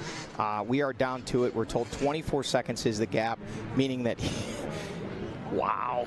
We're getting down to it. He's got 35 seconds to gain or to lose before the finish line, and he will still be the overall winner here today. Getting a little squirrely there. Now he's slapping that machine saying he needs a little more speed out of it, but Josh, that has been enough speed today. He looked like he almost low-sided there, but at this point, honestly, he could go down, pick that machine up.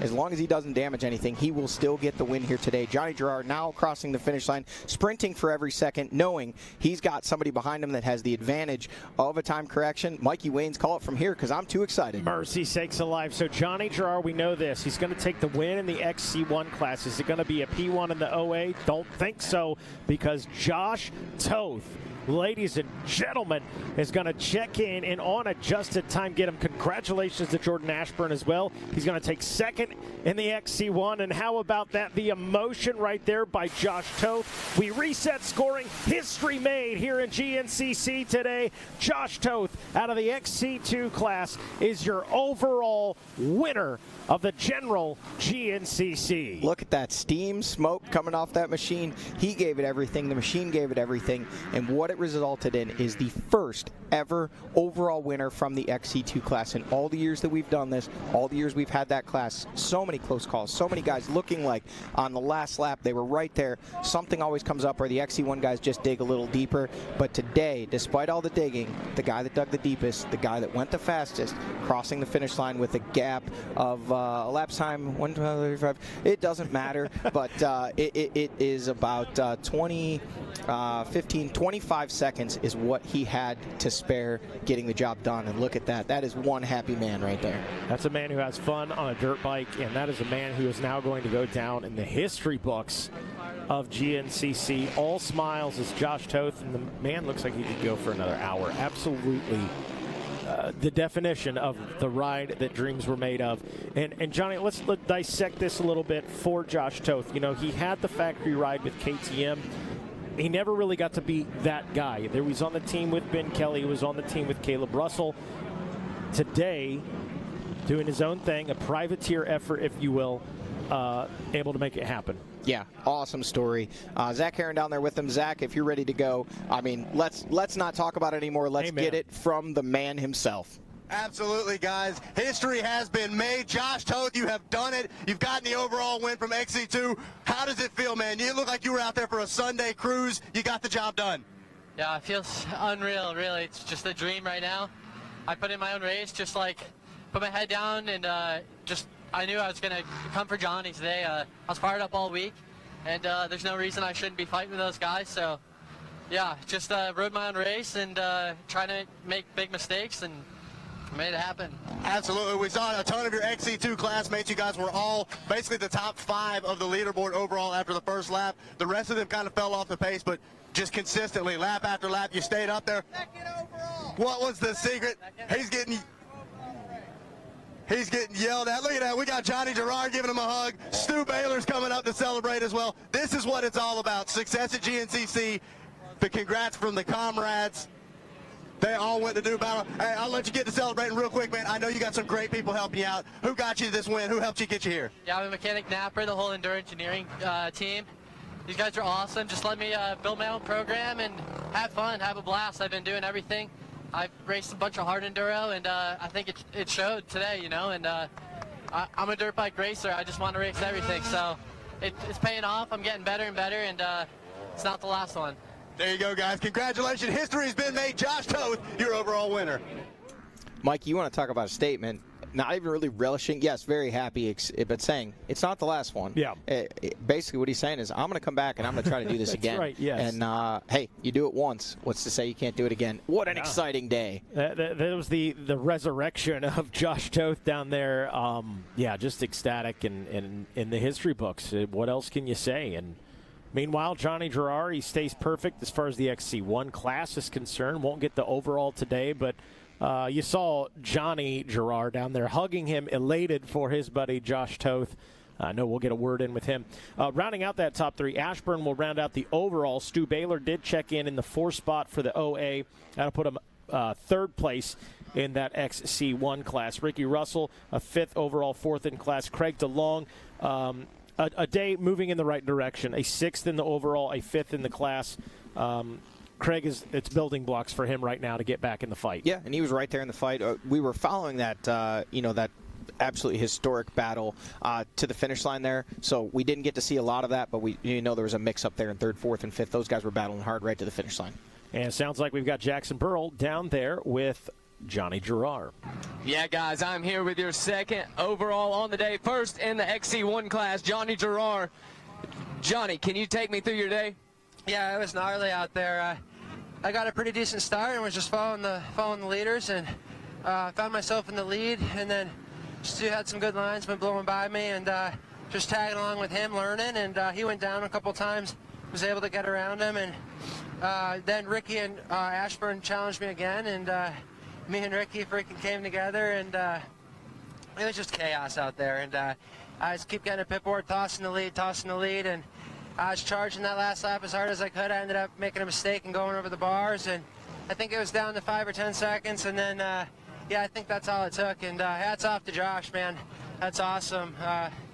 Of course I wanted to win, but good for him, breaking history and doing it from the 2nd row. That's awesome, so hats off. Johnny, you got 3 XC1 wins in a row. You have to feel good going into round 4. Yeah, I feel good. It's awesome. Momentum's carrying, and yeah, I'll just keep doing what we've been doing. All right, guys, that's your 2nd overall, Johnny Girroir. Well, congratulations, Johnny Girroir. He said, I would have loved to win, but, that's cool. So, yeah, that's a man that just loves riding his dirt bike. Yeah, absolutely, and it shows. I mean, Johnny's been on just a different level this year in terms of himself. Yeah. He's really found that consistency. He's found that good decision-making. Speed, never a problem for that man, but he's figured out a way to consistently get it to the finish line. Today, he got edged out on that overall. Of course, disappointed, wanting to go perfect. That said, I mean, he extended his points lead even further, and what a great day for him. And sounds like Zach Herron standing by with our 3rd place finisher, Jordan Ashburn. Hey guys, yeah, I am down here with Jordan Ashburn finishing 3rd overall. Jordan, you were locked into a battle with Toth physically on track coming to the finish line. Were you getting information? Did you know he had the overall lead? Really seemed like you had a fire lit under you coming those last couple of miles. What were you thinking as you were battling with the XC2 rider? Yeah, with 2 to go, I seen a pit board +3 on Toth, and I was like, man, he's coming. And, yeah, I kind of latched onto him when he got around me, and he was just sending it and riding so good. And I just latched on and went straight to the front. I mean, we made a little ground on Johnny that last lap, and I was trying to get around Toth, just in case we got up to Johnny and, he gets stuck. Anything could happen out there. So it's a gnarly track. Man, hats off to Toth for that overall. That's awesome. Absolutely, man. A strong performance for you as well, though. We know you've got some experience in the hard enduros. These kind of conditions, you feel like that played into your favor? Not really. Like, it was so ruddy. It was kind of high. It's pretty high speed and just a lot of suck holes and crisscrossing and it was super technical, but on a different scale. GNCC technical, and man, I'm pumped. It was a good day. Man, I'd like to thank the Lord for keeping me safe and letting me be out here, and the whole family, and my dad and mom and the kids here, and the whole Coastal team. Jameson for wrenching on this thing. Barry, thanks everybody. It's awesome. There you go, guys. Jordan Ashburn back on the box here at the General. Well, hey, congratulations to Jordan Ashburn there. Again, Johnny, I'm going to say it again, like, Jordan Ashburn is just quietly in the conversation, which I think is exactly where Jordan Ashburn is comfortable being, and then he strikes. Yeah, and he did just exactly that at the end of the race. I mean, he was there all day, kind of in the mix. And when it came right down to it, he saw his opportunity to possibly latch on to Josh Toth, be able to go to the front, just like he said. And if something would have happened to Johnny, then he was right there waiting in the wings, and a great ride for Jordan today, keeping himself in that championship conversation. And it sounds like we are standing by with our 3rd place in the XC1, Stu Baylor. Yeah, guys, I'm here with Stu Baylor. Stu, I saw your boot halfway fell off, man. Tell us about your race today.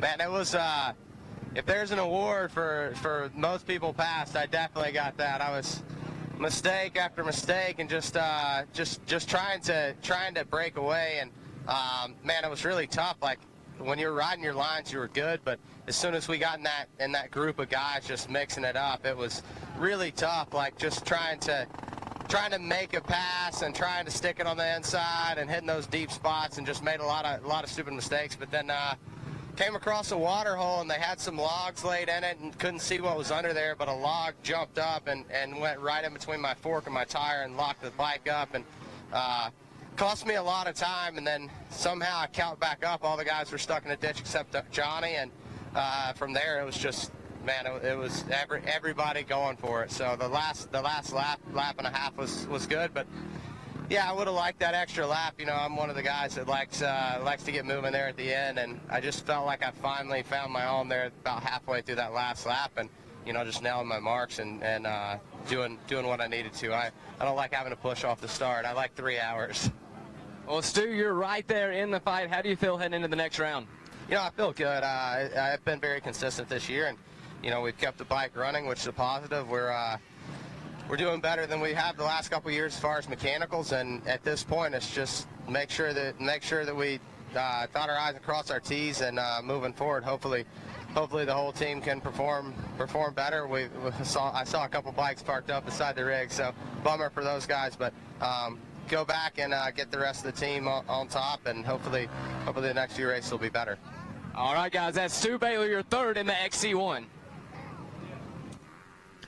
Well, congrats to Stu, rounding out the top 3 for that XC1 class as we take a look at that top 10. And how about a history made here today? The rider out of Hickory, North Carolina.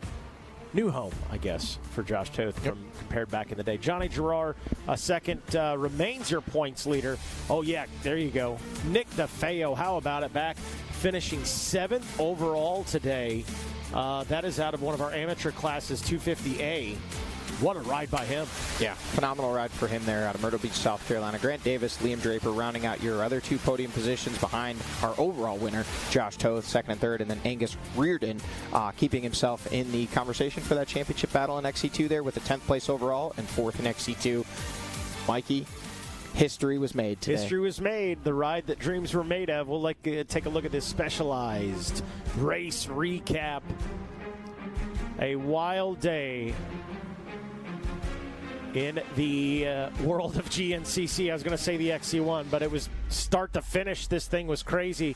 Great drive there by the 212 Ampro Yamaha of Ricky Russell to grab that hole shot. And then the battle, I mean, how many lead changes did we have today? 65,000. 65,000, give or take.